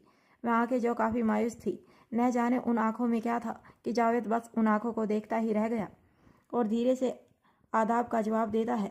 अब वह गिफ्ट उसे लड़की के हाथों में पकड़ाता है। इसके बहाने से उसने धीरे से उस लड़की के हाथों को छुआ तो लड़की बुरी तरह घबरा गई और तुरंत वॉशरूम का बहाना बनाकर वहाँ से निकल गई। उसके जाते ही दुबई प्रिंस जोर जोर से हंसने लगा। हा हा हा, हबीबी, हमारी बेगम बहुत ही शर्मिला होना, आप हमारे साथ आती, हम आपको अपने बाकी बिजनेस पार्टनर और लोगों से मिलवाती। इतना कहकर प्रिंस जावेद को अपने साथ दूसरी तरफ ले जाने लगे। वहीं जावेद उनके साथ जा तो रहे थे, लेकिन उसका चेहरा और नज़रें अभी भी इस दिशा में थी जहां वह लड़की भागी थी। कुछ देर तक जावेद बाकी बिजनेस पार्टनर के साथ मिलने में बिजी था कि तभी उसकी नज़र एक खूबसूरत लड़की पर गई, जो कि ऊपर से नीचे तक ब्लैक कलर के बुरखे में थी और उसके हाथों में शराब के गिलास से भरा हुआ ट्रे था। उस लड़की के हाथ बार बार कांप रहे थे, जिसे देख जावेद अपने कदम उसके पास बढ़ा देता है और उसकी ट्रे से शराब का एक गिलास उठाते हुए बोला, वह आज पहली बार किसी को बुरखे में भी शराब परोसते हुए देख रहा हूँ। इतना कहकर उसने अपनी गहरी काली आंखों को उठाकर सामने उस लड़की को देखा तो बस देखता ही रह गया, क्योंकि यह नीली आंखें भी बहुत ज़्यादा खूबसूरत थी। इन आंखों में फिर से वही घबराहट थी। इसे देखते ही जावेद को एक सेकंड नहीं लगा पहचानने में कि यह वही लड़की है। जावेद बिना सोचे समझे अपने दूसरे हाथ से उस लड़की का हाथ पकड़ लेता है, जिसके कारण वह लड़की घबराकर हाथ से शराब की ट्रे छोड़ने ही वाली थी कि तभी जावेद ने तुरंत दूसरे हाथ से उस ट्रे को नीचे गिरने से बचा लिया और उस लड़की की तरफ देखते हुए कोल्ड वॉइस में बोला, खबरदार, अगर जरा भी चालाकी चलने की कोशिश की तुम्हारा भांडा फोड़ दूंगा और उसके बाद दुबई प्रिंस तुम्हारे साथ क्या करेगा तुम खुद सोच लो। जावेद की धमकी सुनकर वह लड़की घबराते हुए अपनी धीमी आवाज़ में बोली, प्लीज़ खुदा के वास्ते ऐसा मत कीजिए, हम यह शादी नहीं करना चाहते। इस प्रिंस ने ज़बरदस्ती हमारे परिवार वालों को पैसे देकर हमें ख़रीदा है। यह बहुत बुरा और जालिम है। यह लड़कियों को बेचने का काम करता है और उनके साथ बुरी हरकतें करता है, इसीलिए हमें इससे शादी नहीं करनी। हम बस यहाँ से निकलना चाहते हैं। खुदा के वास्ते हमारी मदद कीजिए। Just shut up. चुपचाप जाकर वापस उसी कमरे में पहुँच जाओ जहाँ से निकली हो। इतना कहकर उसने अपने मोबाइल से प्रिंस को मैसेज सेंड किया, जिसके बाद अगले ही पल कुछ औरतें यहाँ पर उसे घसीटते हुए वहाँ से ले गई और वह लड़की जावेद से मदद मांगती रह गई, पर जावेद ने उसे पूरी तरह इग्नोर किया। तभी उस लड़की ने रोते हुए बताया, खुदा के वास्ते हमें बचा लीजिए। हमें जिस जालिम से शादी नहीं करनी। हम विधवा है। हम किसी और से शादी नहीं करना चाहते। और यह शब्द सुनते ही जावेद ने धीरे से पलटकर उस लड़की की तरफ देखा और फिर कुछ सोचकर उसे इग्नोर करके वहाँ से चला गया। वहीं अब उस लड़की को कमरे में लाकर पटक दिया गया। इसके बाद प्रिंस उस पर बहुत गुस्सा आ रहा था। उसने उस लड़की को टॉर्चर करने के ऑर्डर दे दिए। उस लड़की को न जाने कितनी ही देर तक थप्पड़ और बेल्ट की मार झेलनी पड़ी। वह दर्द से रो रही थी, सिसक रही थी, पर उसे सुनने वाला कोई नहीं था। अब उसे दोबारा से शादी के लिए रेडी कर दिया गया। वह रोते हुए कह रही थी कि उसे इस जालिम से शादी नहीं करनी, क्योंकि यह प्रिंस इतना ज़्यादा अय्याश था कि हर दिन इसे अपने बेड पर नई लड़की चाहिए। यह इंटीमेट होते समय भी उन्हें बहुत टॉर्चर करता था। कई लड़कियां तो बिस्तर पर ही अपनी जान दे देती थी और जो बच जाती थी अगली सुबह उन्हें बेच दिया जाता था। वह इस लड़की से भी शादी सिर्फ इसलिए कर रहा था ताकि एक बच्चा पैदा कर सके और उसके बाद इसे भी डस्टबिन में फेंक दिया जाएगा। अब उस लड़की को शादी के लिए रेडी कर दिया गया और थोड़ी ही देर में उसे शादी के लिए हॉल के बीचों बीच एक पर्दे के पीछे लाकर बैठा दिया गया। वह लड़की रो रही थी और प्रिंस स्माइल करते हुए पर्दे की दूसरी तरफ अपनी शादी की खुशी मना रहा था। अब काजी साहब जैसे ही लड़की से शादी के बारे में पूछते हैं कि क्या उसे यह शादी कबूल है, ना चाहते हुए भी लड़की को हाँ कहना पड़ता है। और अब काजी साहब जैसे ही प्रिंस से इस बारे में पूछते हैं, प्रिंस स्माइल करते हुए हाँ कहने ही वाला था कि तभी अचानक ही ना जाने उसे क्या हुआ, वह जोर जोर से बुरी तरह तड़पते हुए फ्लोर पर गिर गया। यह देखते ही सभी लोग हड़बड़ा गए और सबका ध्यान प्रिंस की तरफ गया। थोड़ी ही देर में प्रिंस को चेक किया गया तो पता चला कि प्रिंस ने अल्कोहलिक मशरूम का सूप पी लिया था, जिससे उसे एलर्जी थी और एलर्जी के कारण ही उसकी जान चली गई। यह जानने के बाद उसकी बाकी की बेगम दिल ही दिल बहुत खुश थी, लेकिन वह अचानक ही रोने की एक्टिंग करने लगती हैं और अब वह सभी बेगम जलन से इस लड़की को धक्के मारकर वहाँ से निकाल देती हैं। अब तो उस लड़की की मानो मन मांगी मुराद पूरी हो गई। वह वहाँ से जा ही रही थी कि तभी अचानक ही किसी ने उसका हाथ पकड़ा। वह हैरानी से सामने की तरफ देखने लगी तो उसके सामने जावेद खड़ा था और अब कुछ घंटे बाद लड़की एक कमरे में आलीशान बेड पर बैठे घुटनों में मुंह छुपाए सिसक सिसक कर रो रही थी, लेकिन वह उस कमरे में बिल्कुल अकेले थी। वहीं जावेद जो कि नीचे हॉल में बैठा था और लगातार शराब पी रहा था, लेकिन उसकी काली नशीली आंखों में कुछ था जो किसी की भी समझ से बाहर था। अचानक उसके सामने कोई शख्स आता है और झुककर उसे ग्रीट करते हुए बोला, सर, उस लड़की की इन्फॉर्मेशन निकल चुकी है जो इस फाइल में है और दुबई प्रिंस, हमने मामले को किसी तरह हैंडल तो कर लिया है, लेकिन डेविल किंग का क्या?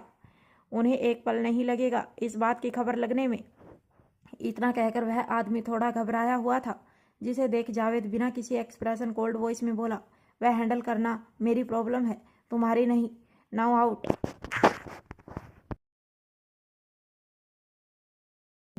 इतना कहकर जावेद उस फाइल को अपने हाथों से ओपन करने ही वाला था कि तभी अचानक ही उसका मोबाइल फ़ोन बजता है। इसके बाद वह अपना फ़ोन रिसीव करता है। बोलो। सर, उसने डील साइन करने से इनकार कर दिया। उसका कहना है कि, और यह सुनकर जावेद के चेहरे पर तिरछी स्माइल आ गई। लगभग आधे घंटे बाद एक आदमी उसके पैरों में घुटनों के बल पड़े गुस्से से दांत पीसते हुए बोला, तुम लोगों को क्या लगता है इस तरह से तुम लोग मुझे डरा दोगे? तो यह तुम गलत हो। मैं तुम लोगों से डरता नहीं हूँ। मैं किसी भी कीमत पर यह डील साइन नहीं करूँगा। तुम लोग मुझे प्रॉफिट का 25% दे रहे हो, लेकिन मुझे दूसरी कंपनियाँ 85।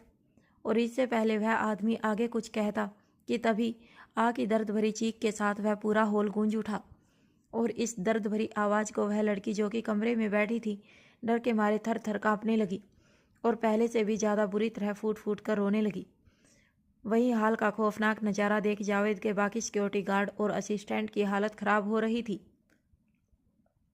क्योंकि इस वक्त जावेद का पूरा चेहरा और कपड़े खून से सने हुए थे। पूरे फ्लोर पर खून ही खून बिखरा हुआ था। वह शख्स औंधे मुँह ज़मीन पर पड़ा हुआ था और उसका धड़कता हुआ दिल इस वक्त जावेद की मुट्ठी में था।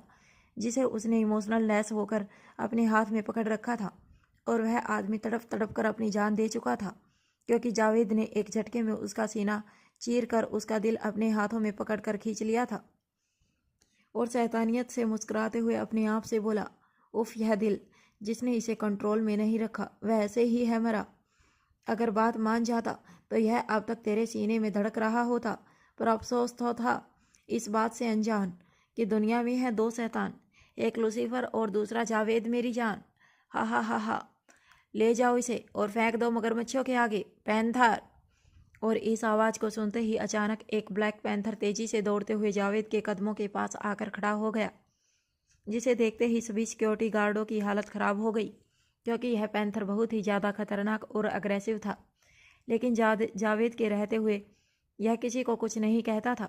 वह जैसे ही पंजों के बल आया, जावेद ने हवा में वह दिल उछाल दिया, जिसे पैंथर ने एक तेज जंप के साथ अपने मुंह में दबोच लिया।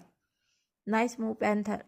इतना कहकर जावेद अपनी जगह से उठकर वहां से जाने को हुआ कि तभी वह पैंथर एक झटके में उसे असिस्टेंट के ऊपर हमला करने वाला था, जिसे देखते ही असिस्टेंट की हालत खराब हो गई। वह घबराकर धड़ाम से फ्लोर पर गिर गया कि तभी जावेद की क्रक्स आवाज़ उसके कानों में गई, उसे नहीं पैंथर, तुम्हारे लिए तुम्हारा मीट बाहर इंतजार कर रहा है, जाओ और उसे एंजॉय करो। और इन शब्दों को सुन वह पैंथर तुरंत ही असिस्टेंट को छोड़ देता है। इसके बाद असिस्टेंट की जान में जान आई। पैंथर तेजी से बाहर की तरफ भागा, जहां एक आदमी की दर्दनाक चीख गूंज रही थी। जावेद खून से पूरी तरह लथपथ अपने हाथ में ली हुई फाइल लेकर अपने कमरे की तरफ बढ़ गया। और उसने जैसे ही कमरे का दरवाज़ा खोला, वह लड़की दरवाज़ा खोलने की आहट से ही डर के मारे और भी बुरी तरह कांपने लगी। और अब उसकी सिसकियां उसके गले में ही रह गई। वह घबराकर बेड के एक कॉर्नर पर चली गई और अपनी नज़र उठाकर सामने जावेद को देखा तो उसकी मुंह से चीख निकलने लगी, जिसे उसने तुरंत ही अपने मुंह पर हाथ रखकर काबू कर लिया, जिसे देख जावेद के चेहरे पर तिरछी स्माइल आ गई। वह अपने हाथ में रखी हुई फाइल साइड टेबल पर फेंकते हुए उस लड़की की तरफ अपने कदम बढ़ा देता है। जावेद को अपनी तरफ आते हुए महसूस कर उस लड़की के तो मानो प्राण हलक में अटक गए। वह गहरी गहरी सांसें लेने लगी, पर कुछ कर नहीं पाई कि तभी जावेद अपने खून से रंगे हाथों से उसके चेहरे को थाम उसे अपनी शैतानी काली आंखों से घूरते हुए किसी साइको की तरह बोला, अब यह मास्क अपने चेहरे से हटाओगी या इसे भी हम हटाएं? जावेद के साइको तरीके से कहने पर वह लड़की घबराकर अपना मास्क हटाने ही वाली थी कि तभी जावेद ने अचानक ही उसे रोकते हुए कोल्ड वॉइस में कहा, नहीं, अभी नहीं, अभी तो हमारे बिन शादी की सुहागरात होगी। कमरे से बाहर निकलकर लेफ्ट साइड रूम में तुम्हारे लिए तुम्हारी ज़रूरत की हर चीज़ मौजूद है। अब जल्दी से जाओ और जाकर बेड पर रखी हुई ड्रेस पहनकर 15 मिनट में रेडी हो जाओ। और हाँ, खबरदार, जो तब तक अपना चेहरा किसी को दिखाया, तुम्हारा चेहरा देखने का हक सिर्फ मुझे है, समझी? अब निकल। इतना कहकर जावेद उससे दूर होने को हुआ कि तभी वह लड़की डर के मारे अपनी कांपती हुई आवाज़ में बोली, प्लीज़ प्लीज़ हमें जाने दीजिए, हमें माफ़ कर दीजिए, हम यहाँ नहीं रहना चाहते, प्लीज़ हमें। और इससे पहले वह लड़की आगे कुछ कहती, जावेद ने खींचकर उसके चेहरे पर एक तमाचा दे मारा। वह लड़की खुद को संभाल नहीं पाई और अचानक ही बेड पर ढेर हो गई। उसके होठों के कॉर्नर से खून बहने लगा और आंखों से झरने की तरह आंसू। तभी जावेद उसे अपनी उंगली दिखाकर होठों के पास कांपते हुए रख किसी साइको की तरह अजीब सी वॉइस में बोला, चुप, मुझे यह रोना धोना और ड्रामा पसंद नहीं है, इसीलिए यह मेरे सामने करने की ज़रूरत नहीं है। जो कहता हूँ चुपचाप करती जा, वरना अभी तो सिर्फ मैं तेरे साथ सुहागरात मनाने वाला हूँ। बाहर मेरे 20 बॉडीगार्ड हैं, अब खुद ही चूज कर ले तुझे किसके बिस्तर पर जाना है। इतना कहकर जावेद बिना किसी एक्सप्रेशन बाथरूम की तरफ बढ़ गया और वहीं उसके जाने के बाद वह लड़की घबराकर जोर जोर से चिल्ला चिल्ला कर रोना चाहती थी, पर वह रो नहीं सकती थी। वह हाथ बढ़ाते हुए तुरंत ही बेड से नीचे उतरी और कमरे के बाहर दौड़ गई। इस वक्त उसके चेहरे पर बुरी तरह खून लिपटा हुआ था, क्योंकि जावेद ने अपने खून भरे हाथों से उसका चेहरा छुआ था। वहीं उसके चेहरे पर अभी भी दुपट्टे से बना हुआ मास्क लगा हुआ था और उसकी नीली आंखें ही जावेद को नजर आ रही थी, जो बार बार उसे पागल करती जा रही थी। वह लड़की जल्दी से दौड़ते हुए बाहर की तरफ भागी और जावेद के बताए हुए कमरे की तरफ ना जाकर वह सीढ़ी के रास्ते नीचे की तरफ आने को हुई, जहाँ हॉल पूरी तरह खाली था, जिसे देखो उस लड़की की आंखों में एक चमक आ गई। वह बिना कुछ सोचे समझे तुरंत ही हॉल की तरफ आ गई और जैसे ही बाहर भागने को हुई कि तभी अचानक ही उसके सामने ब्लैक पैंथर खतरनाक येलो और वाइट आंखों के साथ उसे ही घूर रहा था। अपने सामने अचानक इतने बड़े और ब्लैक पैंथर को देख उस लड़की की हालत खराब हो गई। वह डर के मारे बुरी तरह कांपते हुए अपने कदम वापस पीछे की तरफ लेने लगी। वह जितने कदम पीछे जाती, पैंथर उतने ही कदम उसकी तरफ बढ़ने लगा। वह घबराते हुए अपनी लड़खड़ाती आवाज़ में किसी से हेल्प लेना चाहती थी, पर अफसोस की बात उसके मुंह से आवाज़ ही नहीं निकल रही थी। वहीं आसपास खड़े सभी सिक्योरिटी गार्ड अब उस लड़की के लिए अफसोस जता रहे थे, क्योंकि यह पैंथर जावेद के अलावा कभी किसी की बात नहीं मानता था और ना ही किसी के वश में आता था। अभी यहाँ जितने भी सिक्योरिटी गार्ड थे, पैंथर उन्हें अच्छे से जानता था, क्योंकि वह रोज़ यहाँ ड्यूटी देते थे। लेकिन यह लड़की उसके लिए नई थी, यानी कि उसकी नज़रों में उसकी दुश्मन थी। अब वह लड़की डर के मारे रोते हुए अचानक ही उल्टे पैर भागने लगी और ज़ोर ज़ोर से रोते हुए चिल्लाते हुए अपनी जान बचाने की कोशिश कर रही थी, जिसे देख पैंथर को उसमें और भी ज़्यादा इंटरेस्ट आने लगा, क्योंकि उसे भागने वाले शिकार बहुत पसंद थे। वह भी अब एक तेज गर्राहट के साथ उस लड़की के पीछे दौड़ गया। वह लड़की, जो कि पहले ही काफ़ी कमज़ोर नजर आ रही थी, घबराहट के मारे इधर उधर भाग ही रही थी कि तभी उस पैंथर ने उस पर हमला कर दिया। एक तेज दहाड़ के साथ वह लड़की पैंथर के नीचे और पैंथर उसके ऊपर था और उसे गुर्राते हुए देख रहा था। आ की आवाज़ के साथ वह लड़की घबराहट के कारण बुरी तरह कांप रही थी, क्योंकि उसे अपने सामने अपनी मौत नजर आ रही थी, वह भी बहुत डरावनी और दर्दनाक। लेकिन इससे पहले पैंथर उसका शिकार करता, तभी पैंथर के कानों में किसी की कोल्ड और रुबाबदार आवाज़ गई, स्टॉप इट पैंथर, वह मेरा शिकार है। और यह शब्द सुनते ही पैंथर ने अपने कदम वापस ले लिए। अचानक पैंथर के हटते ही उस लड़की के मानो सांस में सांस आई। वह अपने सीने पर हाथ रखकर गहरी सांस लेने लगी और खुद को यकीन दिलाने लगी कि शायद वह बच गई है, कि तभी अचानक ही आ की आवाज़ के साथ वह लड़की बुरी तरह दर्द से तड़फ उठी। जब उसे अपने बालों में किसी के हाथ महसूस हुए जो उसे बुरी तरह नोच रहे थे, लड़की के दोनों हाथ अपने आप ही अपने बालों में चले गए। प्लीज़ प्लीज़ मुझे छोड़ दो, मैं आगे से ऐसी गलती नहीं करूँगी, प्लीज़ खुदा के वास्ते मुझे। और इससे पहले वह आगे कुछ कहती, वही कोल्ड आवाज़ एक बार फिर उसके कानों में गई, खबरदार, अगर एक शब्द और जुबान से निकाला तो इसी वक्त इसे खींचकर तुम्हारे गले में लपेट दूंगा। कहा था ना, कोई चालाकी चलने की कोशिश मत करना, पर तुम्हारे दिमाग में कोई भी बात घुसती नहीं है। ठीक है, अब हर बात तुम्हारे दिमाग में घुसेगी जब तुम जानोगी कि मैं कौन हूँ। इतना कहकर जावेद उस लड़की के बालों को अपनी मुट्ठी में जकड़ उसे बालों से ही खींचते हुए कमरे की तरफ ले जाने लगा, जिसके कारण उस लड़की को अपने सर में बहुत तेज दर्द हो रहा था। वह अपने बालों को छुड़ाने की कोशिश करते हुए ज़मीन पर लगभग घसीटते हुए जावेद से माफ़ी मांग रही थी और वादा कर रही थी कि वह आज के बाद ऐसा कुछ नहीं करेगी। पर अफसोस वह नहीं जानती थी, यह जो इंसान उसके सामने खड़ा है, यह कोई इंसान नहीं, बल्कि इंसान की खाल में हैवान है, जिसे कभी किसी चीज़ से फ़र्क नहीं पड़ता। जावेद उस लड़की को बड़ी बेदर्दी से सीढ़ियों के रास्ते खींचते हुए ऊपर की तरफ ले जा रहा था। जब फाइनली वह लड़की अपना दर्द बर्दाश्त करते हुए गुस्से से दांत पीसते हुए जावेद को 100 गालियाँ दे रही थी, उसे शैतान, हैवान, जल्लाद न जाने क्या क्या कह रही थी, जिसे सुन जावेद के चेहरे की शैतानी मुस्कान और भी ज़्यादा गहरी हो गई। अचानक की लास्ट सीढ़ी पर पहुंचकर जावेद ने अचानक ही उसके बालों को छोड़ दिया और अपने दोनों पैरों को उसके दोनों बगल रख उसके ऊपर झुकते हुए कोल्ड वॉइस में बोला, हाँ बिल्कुल सही पहचाना तुमने, मैं इंसान नहीं हैवान हूँ, और अभी इस हैवान की हैवानियत तुमने देखी ही कहाँ है। चलो आज मैं तुम्हें अपनी हैवानियत से रूबरू करवाता हूँ। इतना कहकर जावेद आसपास रखे कई सारे फ्लावर वॉस को फ्लोर पर पटक पटक कर फोड़ देता है।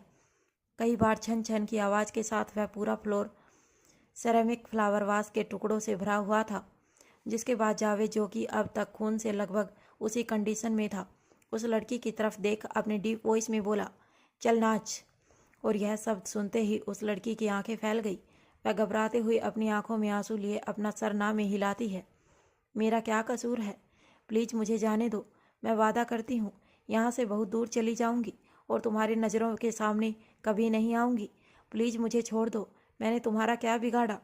और इससे पहले वह आगे कुछ कहती, एक ज़ोरदार थप्पड़ की गूंज के साथ वह पूरा हॉल गूंज उठा, जिसे सुन नीचे हॉल में खड़े सिक्योरिटी गार्ड डर के मारे कांप उठे।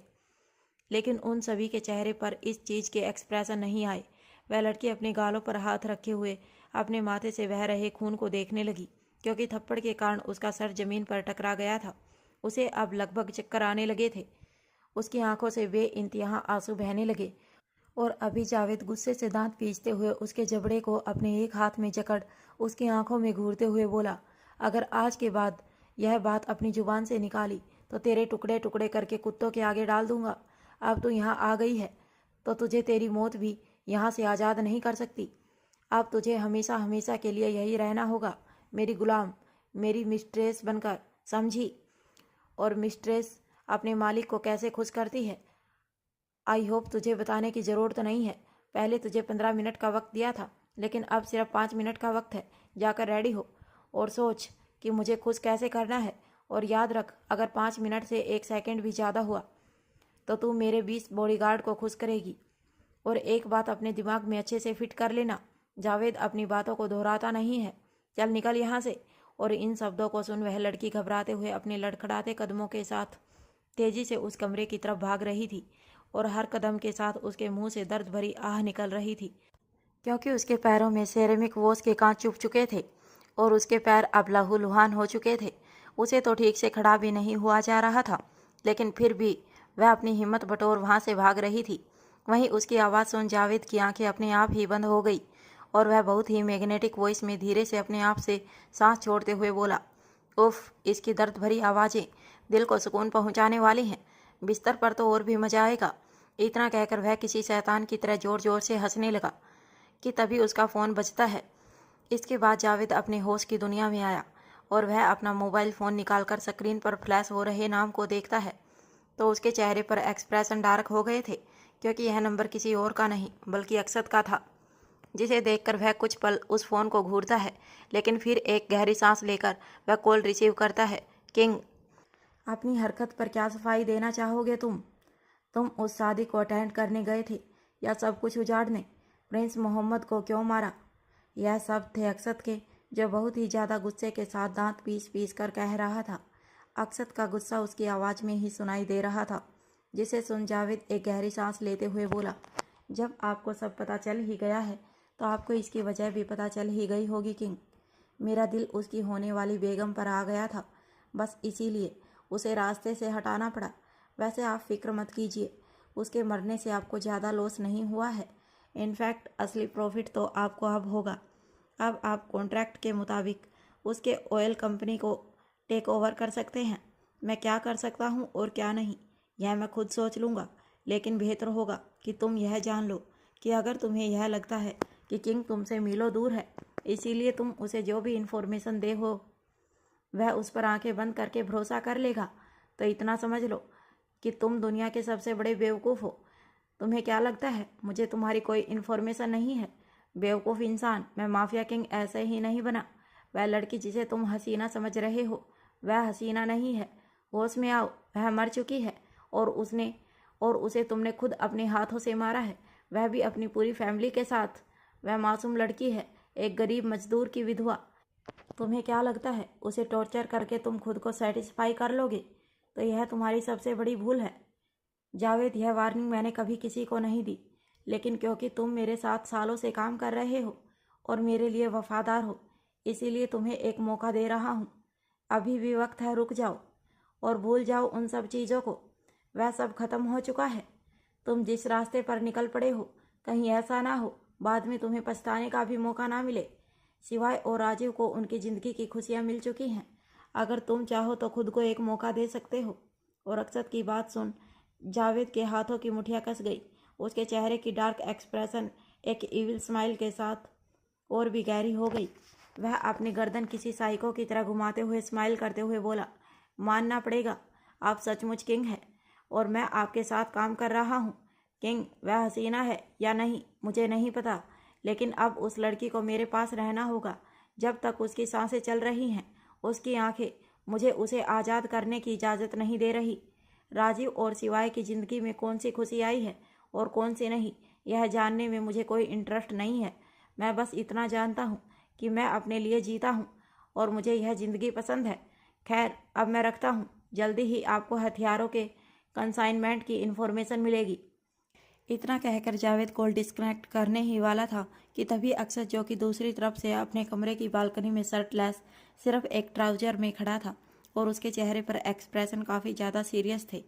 अचानक ही खुशी, जो कि बिस्तर पर गहरी नींद में सोई हुई थी, उसने नींद में ही अपने हाथ अक्षत को पकड़ने के लिए बढ़ाए, लेकिन पूरे बिस्तर को हाथों से टटोलने के बावजूद जब खुशी को अक्षत की प्रेजेंस बेड पर फील नहीं हुई, वह धीरे से अपने होठों का छोटा सा क्यूट पाउट बनाते हुए अपनी आंखें मलते हुए धीरे से उठकर बैठी और उसकी नज़र सबसे पहले बालकनी की तरफ ही गई, क्योंकि अक्षत अक्सर आधी रात को बिजनेस डील के सिलसिले में फ़ोन पर बात करते हुए उसे वहीं मिलता था और आज भी यही नज़ारा था। अक्षत को देख खुशी अपने चेहरे पर प्यारी सी स्माइल लिए मासूमियत से मीठी आवाज़ में बोली, अक्सू, बालकनी में ठंडी हवा चल रही है, कम से कम कपड़े तो पहन लीजिए। इतना कहकर वह ड्रावर में से एक पतला सा ब्लैंकेट निकालकर अपने नन्हे और मुलायम कदम बेड से नीचे रखने लगी और खुशी की आवाज़ सुन अक्षत, जिसके चेहरे पर अभी डार्क एक्सप्रेशन थे, उसने अचानक ही पलटकर कमरे में मौजूद अपनी दुनिया यानी अपनी जान को देखा, जो अपने बदन पर एक पतली स्ट्रिप वाली नाइटी पहने, कमर से नीचे तक लहराते काले बाल मुस्कुराते हुए उसकी तरफ ही आ रही थी। इस वक्त उसकी खूबसूरत चेहरे पर उसका रात का किया हुआ मेकअप काफ़ी हद तक फैल चुका था। लिपस्टिक उसके चेहरे पर और गले तक आ चुकी थी। हाथों में रेड कलर की कांच की चूड़ियाँ, जिनके काफ़ी टुकड़े फ्लोर पर पड़े हुए थे, और कमरे में काफ़ी खूबसूरत सजावट थी। खुशी की चाल में लड़खड़ाहट थी, जो अक्षत की हरकतों को एहसास करवा रही थी।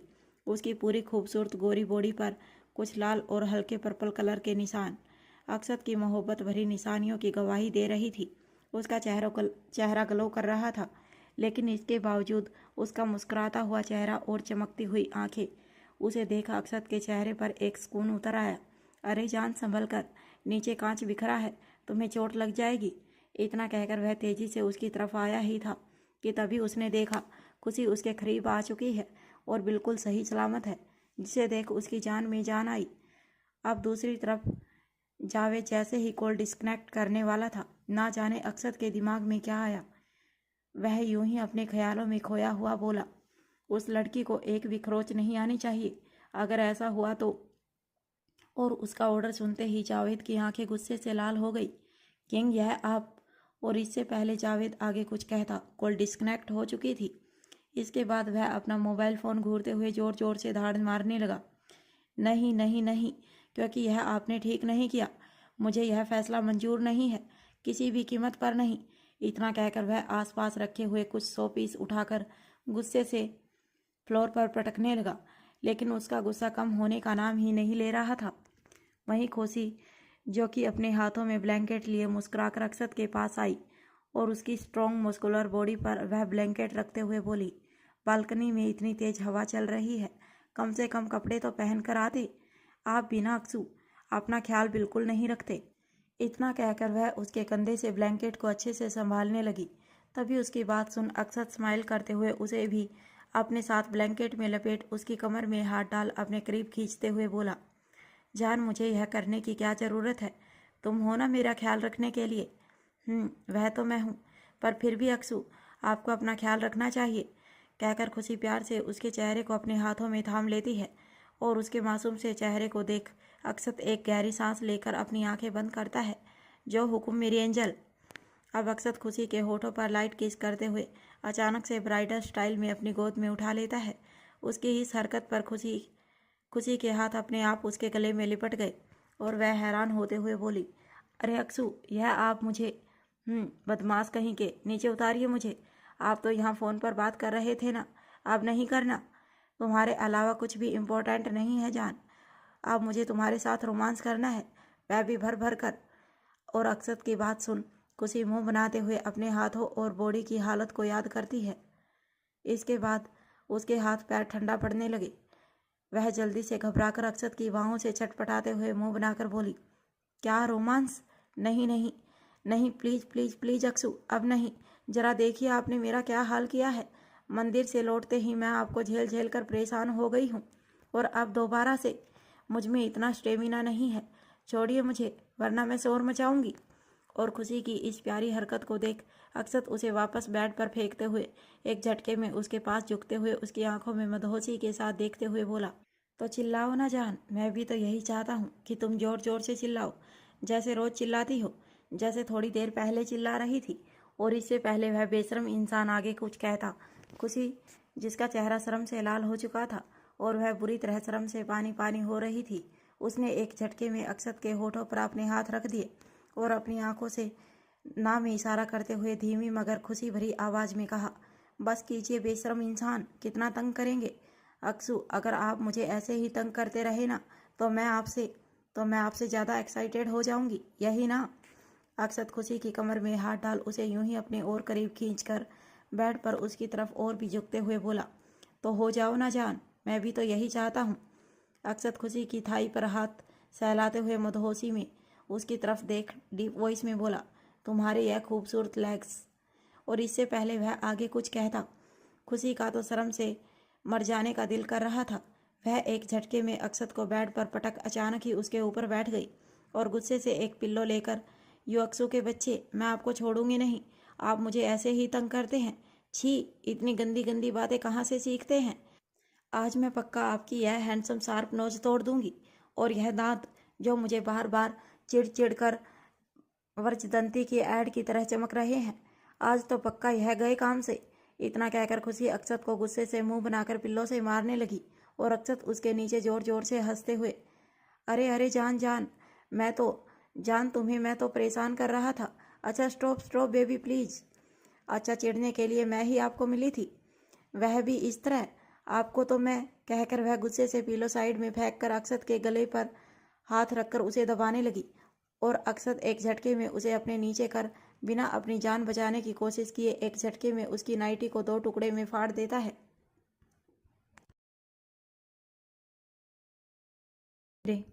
वहीं दूसरी तरफ सऊदी अरब में जावेद गुस्से से पागल हो रहा था, बुरी तरह चीख रहा था, चिल्ला रहा था। फाइनली लगभग 2 घंटे बाद जब उसका गुस्सा उससे कंट्रोल नहीं होता तो वह तेज कदमों के साथ ही तेजी से विला से निकल गया और अपने वर्किंग एरिया में आया। जाक्सत की पार्टनर कंपनी ऑयल प्रोड्यूस कर रही थी और प्रिंस की मौत की खबर के बाद वहाँ काम बंद हो चुका था क्योंकि वह लोग शोक मना रहे थे। और फिर क्या था, जावेद को अपना गुस्सा दिखाने का मौका मिल गया। सबसे पहले तो उसने सभी वर्कर पर बुरी तरह चिल्लाया और फिर बिना पूछे यह ऑर्डर देने वाले सुपरवाइजर को सबके सामने गोलियों से भून दिया। इसके बाद सभी वर्कर काफ़ी बुरी तरह घबरा गए थे। बस फिर क्या था, यूं ही देखते 2 दिन का वक्त बीत गया। इस दौरान जावेद वापस विला गया ही नहीं और वहीं दूसरी तरफ कमरे में मौजूद वह लड़की पिछले 2 दिनों से भूखी थी क्योंकि जावेद के ना रहने पर उसकी इतनी भी हिम्मत नहीं हुई कि वह कमरे से बाहर निकलकर किचन से कुछ खाने का आइटम ले सके, क्योंकि उसके दिल में पैंथर और जावेद का डर बैठ गया था। यह डर था कमरे से निकलते ही कहीं उसकी जान पर मुसीबत ना आ जाए। और विला में मौजूद सर्वेंट को भी इतनी हिम्मत नहीं हुई कि जावेद से पूछे बिना उस लड़की को खाना दे दे, क्योंकि जावेद के विला में हवाएं भी उससे पूछकर ही दिशा बदलती थी। फाइनली 2 दिन बाद जावेद अपने लड़खड़ाते कदमों के साथ घर वापस आया। इस वक्त उसकी काली आंखें नशे से लाल हो चुकी थी, मानो वह 2 दिन से सोया ही ना हो। खूबसूरत गोरा रंग काफ़ी हद तक मुरझा चुका था। खूबसूरत रेशमी काले बाल जो माथे और आंखों के पास झूल रहे थे। शर्ट के ऊपर 3 बटन खुले हुए थे, शर्ट पैंट के अंदर और आधी पैंट के बाहर। हाथ में पड़ा हुआ इम्पोर्टेंट ब्लेजर जो उसके कंधे पर मौजूद था, होठों में 2 उंगली के सहारे से दबी हुई सिगरेट जिसकी वह लंबी लंबी कस ले रहा था। जावेद जैसे ही विला के अंदर आया, हॉल में खड़े कुछ सर्वेंट और चौखट पर खड़े कुछ सिक्योरिटी गार्ड जल्दी से उसे ग्रीट करते हैं, जिसका वह कोई भी आंसर नहीं देता। अब वह सीढ़ी के रास्ते ऊपर कमरे की तरफ जाने लगा। इसके बाद हॉल में मौजूद 3 सर्वेंट घबराते हुए कभी जावेद को तो कभी दूसरे का चेहरा देख रहे थे। उनमें से किसी की हिम्मत ही नहीं हुई कि जावेद से उस लड़की के बारे में पूछ सके कि उसे खाना दिया जाए या नहीं। हालांकि उन्हें जावेद से इसके बारे में ज़्यादा पूछने की ज़रूरत ना पड़ती अगर जावेद का रवैया उन्होंने उस लड़की के लिए अच्छा देखा होता। पर जिस वक्त जावेद उस लड़की को टॉर्चर कर रहा था, उस वक्त सभी सर्वेंट घबराकर अपनी अपनी जगह पर दुबके हुए थे और तब उन्होंने एहसास हुआ कि शायद यह लड़की नर्क में आ चुकी है। खैर सर्वेंट कुछ भी नहीं कह पाए। अब जावेद अपने कमरे की तरफ जाने लगा और कुछ ही देर में कमरे में आकर सीधा मुंह के बल बेड पर गिर गया। उसने शायद सचमुच शराब पी रखी थी, जिसके बाद उसे गहरी नींद आ गई। इस वक्त सुबह के लगभग 11 बज रहे थे। रात लगभग 9 बजे बड़ी मुश्किल से उसकी आंखें कसमसाते हुए खुली। इसके बाद वह किसी तरह हिम्मत कर फ्रेश होने के लिए बाथरूम में चला गया और कपड़ों सहित ही बाथटब में जाकर बैठ गया। इस वक्त बाथटब में बर्फ के जैसा ठंडा पानी मौजूद था, पर इससे जावेद को कुछ खास फर्क नहीं पड़ा। अब वह जैसे ही बाथटब में रिलैक्स करने के लिए अपनी आंखें बंद करता है, उसकी बंद आंखों के सामने कुछ नज़ारे घूमने लगे। आज जोया की बच्ची, तुम्हें तो मैं छोड़ूंगा नहीं। रुको, एक बार बस मेरे हाथ आ जाओ, उसके बाद देखो मैं क्या करता हूँ।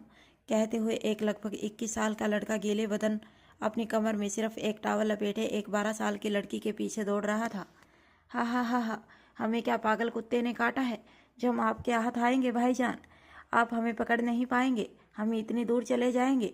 हा हा हा हा, कोशिश करना बेकार है भाईजान, हिम्मत है तो पकड़ कर दिखाइए हमें। इतना कहकर वह लड़की उसे अपना अंगूठा दिखाकर जीभ निकालकर चिढ़ा रही थी और तेजी से वहां से दौड़ी। और उसकी इस हरकत पर वह 21 साल का लड़का गुस्से से दांत पीसते हुए मुंह बनाकर, जोया की बच्ची, बहुत शरारत सूझ रही है तुझे, बस एक बार तू मेरे हाथ आ जा, फिर देख मैं तेरा क्या हाल करता हूँ। तेरी हिम्मत कैसे हुई मेरी अलमारी से मेरे सारे कपड़े गायब करने की। देख मैं तुझे साफ साफ कह रहा हूँ, मेरे सारे कपड़े वापस कर, वरना वरना वरना क्या करोगे? वरना टॉवल में ही घर में निकल जाओगे। जाओ जाओ, निकल कर जाओ, क्योंकि इससे ज़्यादा आप कुछ कर नहीं सकते भाईजान, क्योंकि हमने तो आपके कपड़े बर्तन वाली को दे दिए हैं। और आपको पता है आपने थोड़ी देर पहले जिन कप और प्लेट सेट में चाय और बिस्कुट ली थी, वह उन्हीं कपड़ों के बदले था। हा हा हा हा, भाईजान अब आया मजा हमसे पंगा लेने का। अब नंगा होकर घूमना पड़ेगा, फिर पता चलेगा आपको जोया से पंगा लेने का क्या हाल होता है। और उस लड़की की बात सुन उस लड़के की आंखें फैल गई। वह लड़का जो अपने हाथ में डंडा लेकर उसके पीछे दौड़ रहा था, हैरानी से अपनी ही जगह पर रुक गया और अब उसे लड़की से रिक्वेस्ट करते हुए बोला, क्या यह तुम क्या कह रही हो? तुमने मेरे कपड़े बर्तन वाली को? देखो जोया, यह मजाक का वक्त नहीं है, मैं कहता हूँ चुपचाप मुझे मेरे कपड़े वापस कर दो। मुझे अपने इम्पोर्टेंट प्रोजेक्ट के लिए जल्दी कॉलेज जाना है और मैं पहले ही लेट हो चुका हूँ। हा हा हा हा, सब जानते हैं हम, आपका कौन सा इम्पोर्टेंट प्रोजेक्ट कॉलेज में मौजूद है? वही नकचड़ी बिल्ली मायरा है ना? सब पता है हमें। आप कॉलेज के प्रोजेक्ट के बहाने बाहर जाकर क्या क्या गुल खिलाते हैं, यही सब करने जाते हैं कॉलेज, है ना? आने तो अम्मी जान को, हम आपकी शिकायत उनसे करेंगे, तब आपको पता चलेगा। इतना कहकर वह लड़की आगे आगे भाग रही थी और उसकी बातों को सुनकर तो उस लड़के को और भी ज़्यादा गुस्सा आने लगा। वह गुस्से से दांत पीसते हुए बोला, क्या कहा बदतमीज, यह किस भाषा में बात कर रही है तू अपने बड़े भाई से? क्या यही सब सीखने के लिए स्कूल जाती है तू? रुक, तुझे तो मैं। आ भाईजान, कान छोड़िए, हमारे दर्द हो रहा है। और आप कॉलेज यही सब सीखने जाते हैं क्या?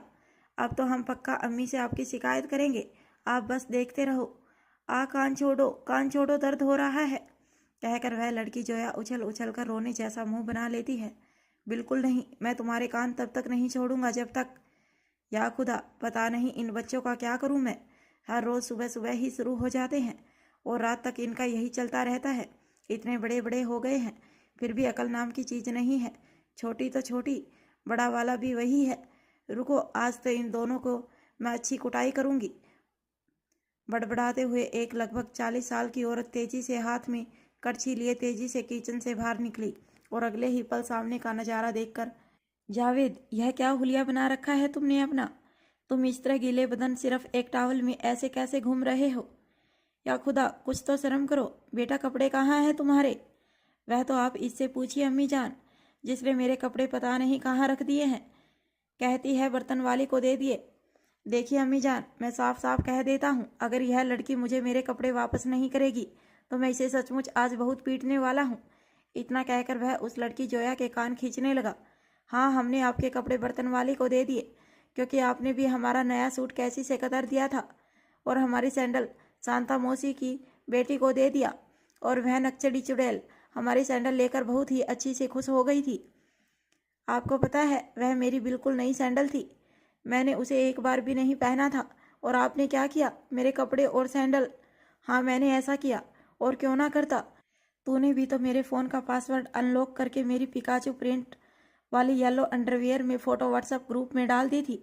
तुझे पता है मेरे उस ग्रुप में मेरे कॉलेज के सारे फ्रेंड जुड़े हुए थे। उन सबके सामने मेरी कितनी इंसल्ट हुई। हाँ हाँ, माना कि मेरी गलती थी, पर इसका मतलब यह थोड़ी ना है कि आप मेरे कपड़े और सैंडल काम वाली की बेटी को दे दे, वह भी वह जिसे हमने एक बार भी नहीं पहने थे। इसीलिए यह आपकी सजा है भाईजान। अच्छा, तू और हमें सजा देगी? रुक, तुझे तो हम, कहकर वह उस लड़की के कान और भी जोर से पकड़ते हुए दूसरे हाथ से उसकी चोटी पकड़ लेता है। रुक, आज तो मैं तेरी यह चोटी भी काट दूंगा, उसके बाद देखता हूँ तू शरारत कैसे करती है। बहुत शौक है ना तुझे मुझसे पंगा लेने का, तू रुक। इतना कहकर वह लड़का आसपास डाइनिंग टेबल पर कैंची ढूंढने लगा। अम्मी जान, कैंची लेकर आइए ना, आज तो हम इसकी चुटिया छोड़ेंगे नहीं। आप देखना यह कैसे घूमेगी परकटी बनकर, आज तो इसके सारे पर कतर देंगे हम। इतना कहकर जावेद गुस्से से दांत पीस ही रहा था कि तभी वह लड़की अपने बाल छुड़ाने के लिए जोर जोर से रोने लगी और उन दोनों का झगड़ा देखकर वह औरत अपना माथा पीट लेती है। या खुदा, क्या करें हम इन दोनों का। जावेद, छोड़ो उसे, हम कहते हैं छोड़ो उसे। लेकिन अम्मी जान यह, अरे हमने कहा ना छोड़ो। कहते हुए उस औरत ने अपनी आंखें दिखाई तो जावेद ने जोया के बाल और कान छोड़ दिए। इसके बाद वह लड़की रोने जैसा मुंह बनाकर अपने बाल और कान सहलाने लगी। तभी उस औरत ने गुस्से से दांत पीसते हुए जोया को आंखें दिखाते हुए कहा, जोया, अच्छे बच्चे की तरह भाईजान के कपड़े वापस कर दो, वरना याद रखना तुम्हारी 6 महीने की पॉकेट मनी कट। और हाँ, तुम कहीं टूर पर भी नहीं जा पाओगी, वैकेशन पर तो बिल्कुल नहीं। बहुत बदमाश हो गई हो तुम। और यह सुन उस लड़की की आंखें फैल गई। वह मुंह बनाते हुए लगभग रोते हुए, क्या हमारी गलती के लिए हमें इतनी बड़ी सजा और भाईजान को सिर्फ डांट? अम्मी जान, दिस इज नॉट फेयर। आप भाईजान को ज़्यादा प्यार करती हैं। जोया, अभी फ़िलहाल कोई बहस नहीं, हम किसे प्यार करते हैं और किसे नहीं यह फ़िलहाल हमें बताने का वक्त नहीं है। हमें खुद ऑफिस के लिए देर हो रही है और हम तुम नमूनों के लिए किचन में खाना बना रहे हैं। चुपचाप भाईजान को उनके कपड़े दे दो, वरना। और यह सुन वह लड़की अपने सीने पर दोनों हाथ बांधते हुए गाल फुलाकर चेहरा दूसरी तरफ करते हुए बोली, हमारे पास भाईजान के कपड़े नहीं हैं। हमने सचमुच उनके कपड़े बर्तन वाली को दे दिए। बस इसे कहिए कि अगर पहनने हैं तो अपने लिए दूसरे कपड़े खरीद ले। और यह सुनकर जावेद की आंखें फैल गई। क्या तुमने सचमुच हमारे कपड़े बर्तन वाली को?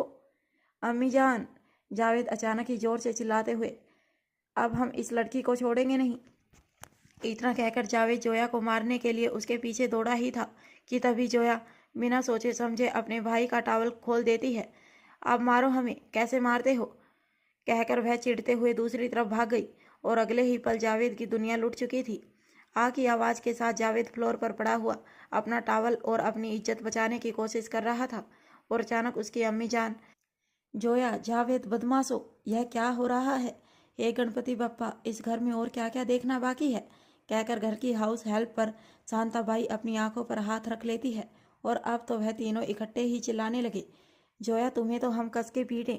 कहते हुए जावेद अचानक ही हड़बड़ा उठा।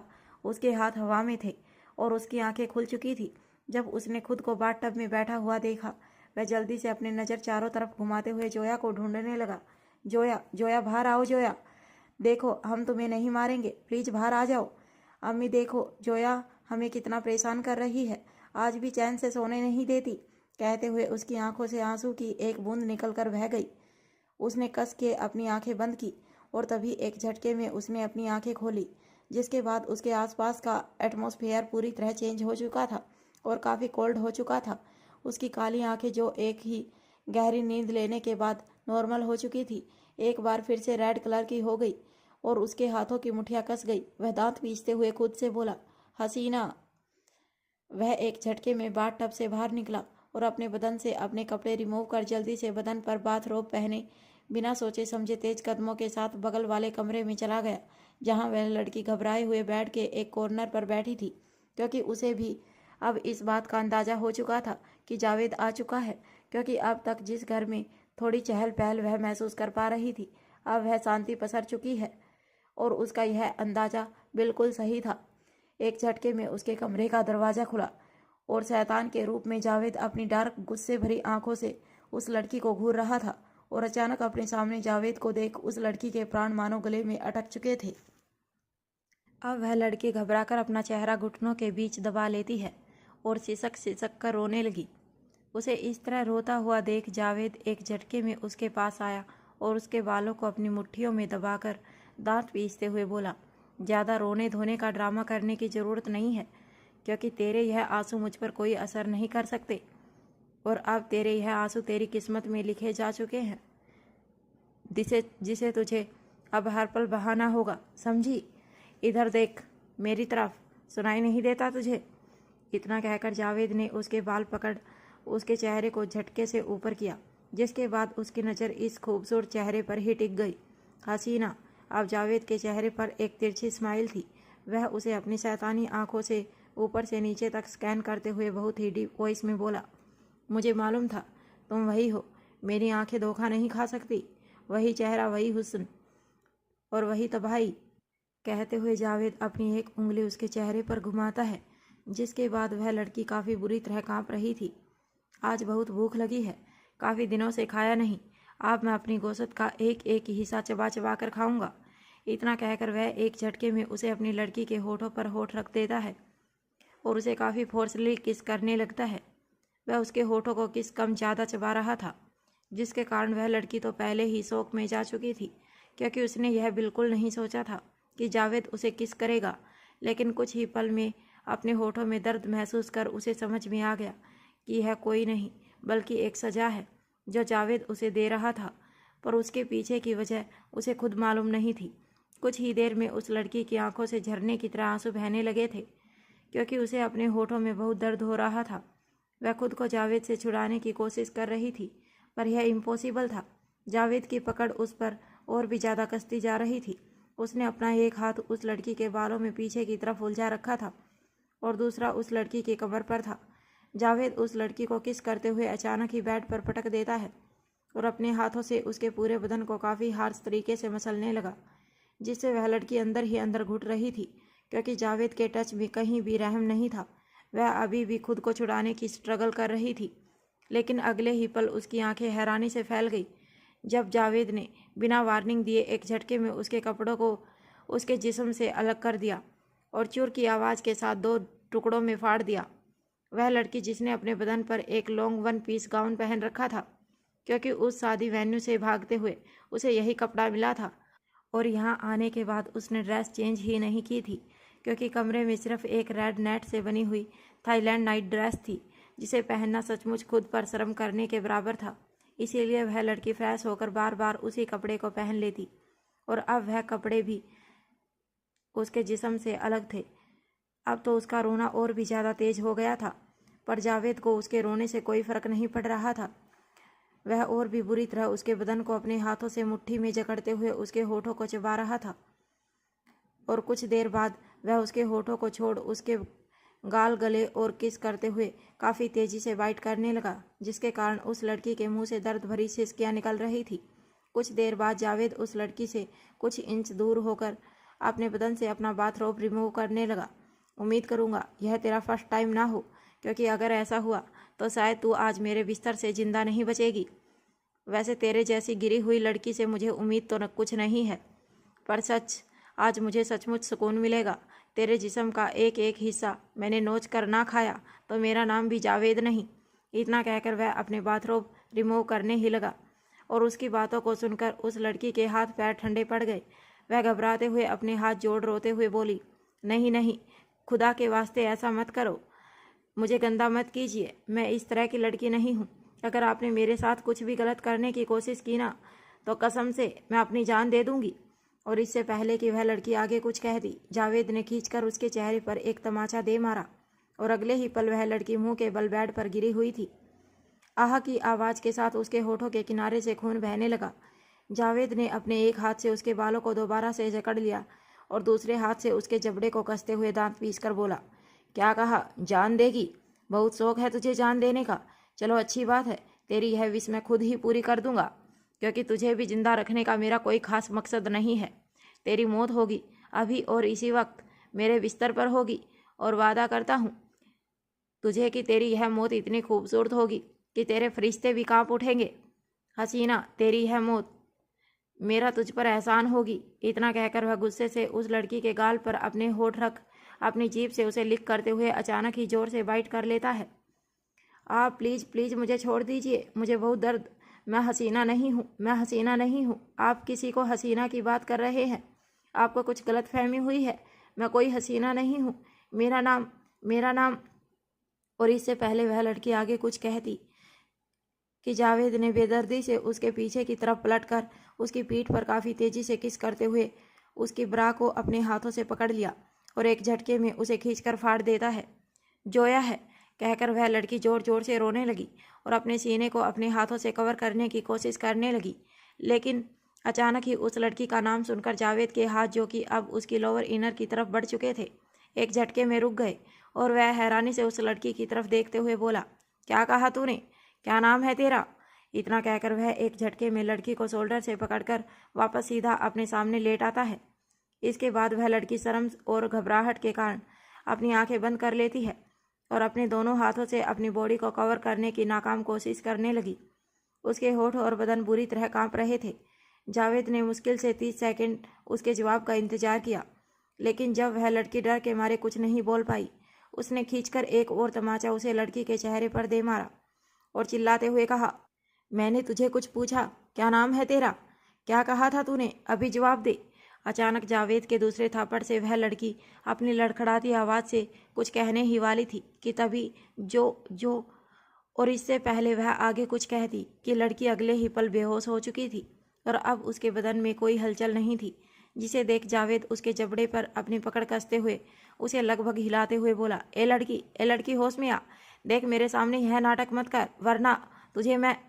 और इससे पहले वह आगे कुछ कहता, उसने महसूस किया कि उस लड़की की सांसें काफ़ी धीमी हो रही हैं, जिसे महसूस कर वह अपनी डार्क काली आंखों से उसे घूरने लगा और एक झटके में उसे दूर हुआ। वह दांत पीसते हुए अपने आप से बोला, नहीं, इसने झूठा कहा था। यह जानबूझकर मेरी फीलिंग के साथ खेल रही है। यह वही है, यह हसीना है। हाँ, मैं जानता हूँ यह हसीना है। यह सब इसका नाटक है, सब नाटक है। सालों पहले भी इसने यही किया था और अब, लेकिन मैं इसकी बातों में नहीं आऊँगा, किसी भी कीमत पर नहीं आऊँगा। जावेद गुस्से से अपने बदन पर बाथरोब लपेटकर वहाँ से जाने को हुआ कि तभी अचानक ही उसके चलते हुए कदम रुक गए और उसने पीछे पलटकर देखा, जहाँ वह लड़की आधी नंगी हालत में बेदर्दी ढंग से पड़ी हुई थी। उसके बदन पर उसके लोअर इनर के अलावा कुछ नहीं था। पर हैरानी वाली बात थी, उसे देखकर जावेद के दिल में हवस जैसा कोई भी फीलिंग नहीं थी, था तो सिर्फ गुस्सा। वहीं गहरी सांस लेकर दांत पीसते हुए अपने आप से बोला, चाहे जो भी हो, इसने फिर से वही करने की कोशिश की है। इसने फिर से वही किया जिसे मैं कभी माफ़ नहीं कर सकता और इसके लिए इसे सज़ा मिलकर रहेगी, वह भी बहुत बुरी तरह। लेकिन इसके लिए इसका जिंदा रहना ज़रूरी है ताकि मैं हर पल इसकी ज़िंदगी को इसकी मौत बना सकूं। इतना कहकर जावेद तेज कदमों के साथ कमरे से बाहर चला गया। उसने उस लड़की के बदन पर ब्लैंकेट रखना भी ज़रूरी नहीं समझा और अब वह अपने कमरे में आकर मोबाइल फ़ोन निकालकर किसी को कॉल करता है। अगले 15 मिनट में मुझे डॉक्टर मेरे विला में चाहिए और याद रहे, अगर 1 सेकंड भी लेट हुआ तो आई थिंक तुम्हें समझाने की ज़रूरत नहीं है। इतना कहकर वह अपने कपड़े पहनने के लिए क्लोजेट रूम में चला गया। अगले 15 मिनट में एक मेल डॉक्टर और जावेद का असिस्टेंट सर झुकाकर उसके सामने खड़े थे। पेशेंट उस कमरे में है, जाओ और उसे चेक करो। जावेद के ऑर्डर को सुनकर डॉक्टर और असिस्टेंट उस कमरे की तरफ दौड़ गए और जैसे ही उस कमरे को खोलने वाले थे कि तभी अचानक जावेद को कुछ याद आया, जिसे याद कर उसने एक झटके में उन सबको आवाज़ देते हुए कहा, 1 मिनट। जावेद के ऑर्डर पर डॉक्टर और असिस्टेंट अपनी ही जगह पर जम गए। अब जावेद, जो कि उनके पीछे ही था, न जाने क्यों कमरे का दरवाज़ा खोल धीरे से कमरे में गया और दरवाज़ा बंद कर वापस बेड पर पड़ी उस लड़की जोया की तरफ देखता है, जिसे देख अभी भी उसकी आंखों में दया या प्यार जैसा कोई इमोशन नहीं था तो सिर्फ नफरत और गुस्सा। उसने अपनी काली गहरी आंखों से उसे ऊपर से नीचे तक स्कैन किया। मुझे कोई फ़र्क नहीं पड़ता तुम्हें कोई और देखे या छुए, पर फिर भी मैं यह कर रहा हूँ क्योंकि तुमने झूठ ही सही पर उस लड़की का नाम लिया जिसे मैं। इतना कहकर जावेद अपने बदन से अपनी शर्ट निकालकर उस लड़की के बदन पर पहना देता है और उसे किसी बेजान गंदी डोल की तरह उठाकर बस यूं ही बेदर्दी ढंग से बेड पर पटकते हुए उसके बदन पर ब्लैंकेट फेंक देता है। शुक्र मनाओ उस नाम का जिसने तुम्हें मौत से पहले जिंदगी दी है, लेकिन हर बार नहीं देगी। इतना कहकर वह तेजी से कमरे से बाहर निकल गया और अपने कमरे में आकर बैठ गया। वहीं असिस्टेंट और डॉक्टर उस लड़की को चेक करते हैं। असिस्टेंट सिर्फ सारा काम ठीक से हो जाए इसी डर से डॉक्टर को फॉलो कर रहा था, लेकिन वह लोग जैसे ही कमरे में आए उन्होंने लड़की के चेहरे, शोल्डर और होठों के किनारे जख्म देखे। उन्हें लगभग काफ़ी हद तक सिचुएशन का अंदाज़ा हो गया था। वह दोनों पहले तो एक दूसरे का चेहरा देखते हैं और कुछ भी कहने की हिम्मत किसी में नहीं थी, क्योंकि असिस्टेंट ने डॉक्टर को पहले ही समझा दिया था कि यह इंसान कितना खतरनाक है और उसे यहाँ फूंक फूंक कर ही अपने मुंह से शब्द निकालने होंगे। असिस्टेंट ने इशारा किया तो डॉक्टर बिना किसी एक्सप्रेशन जल्दी जल्दी ट्रीटमेंट करने लगा। हालांकि उन दोनों को उस लड़की के लिए बुरा लग रहा था, पर क्या ही कर सकते थे।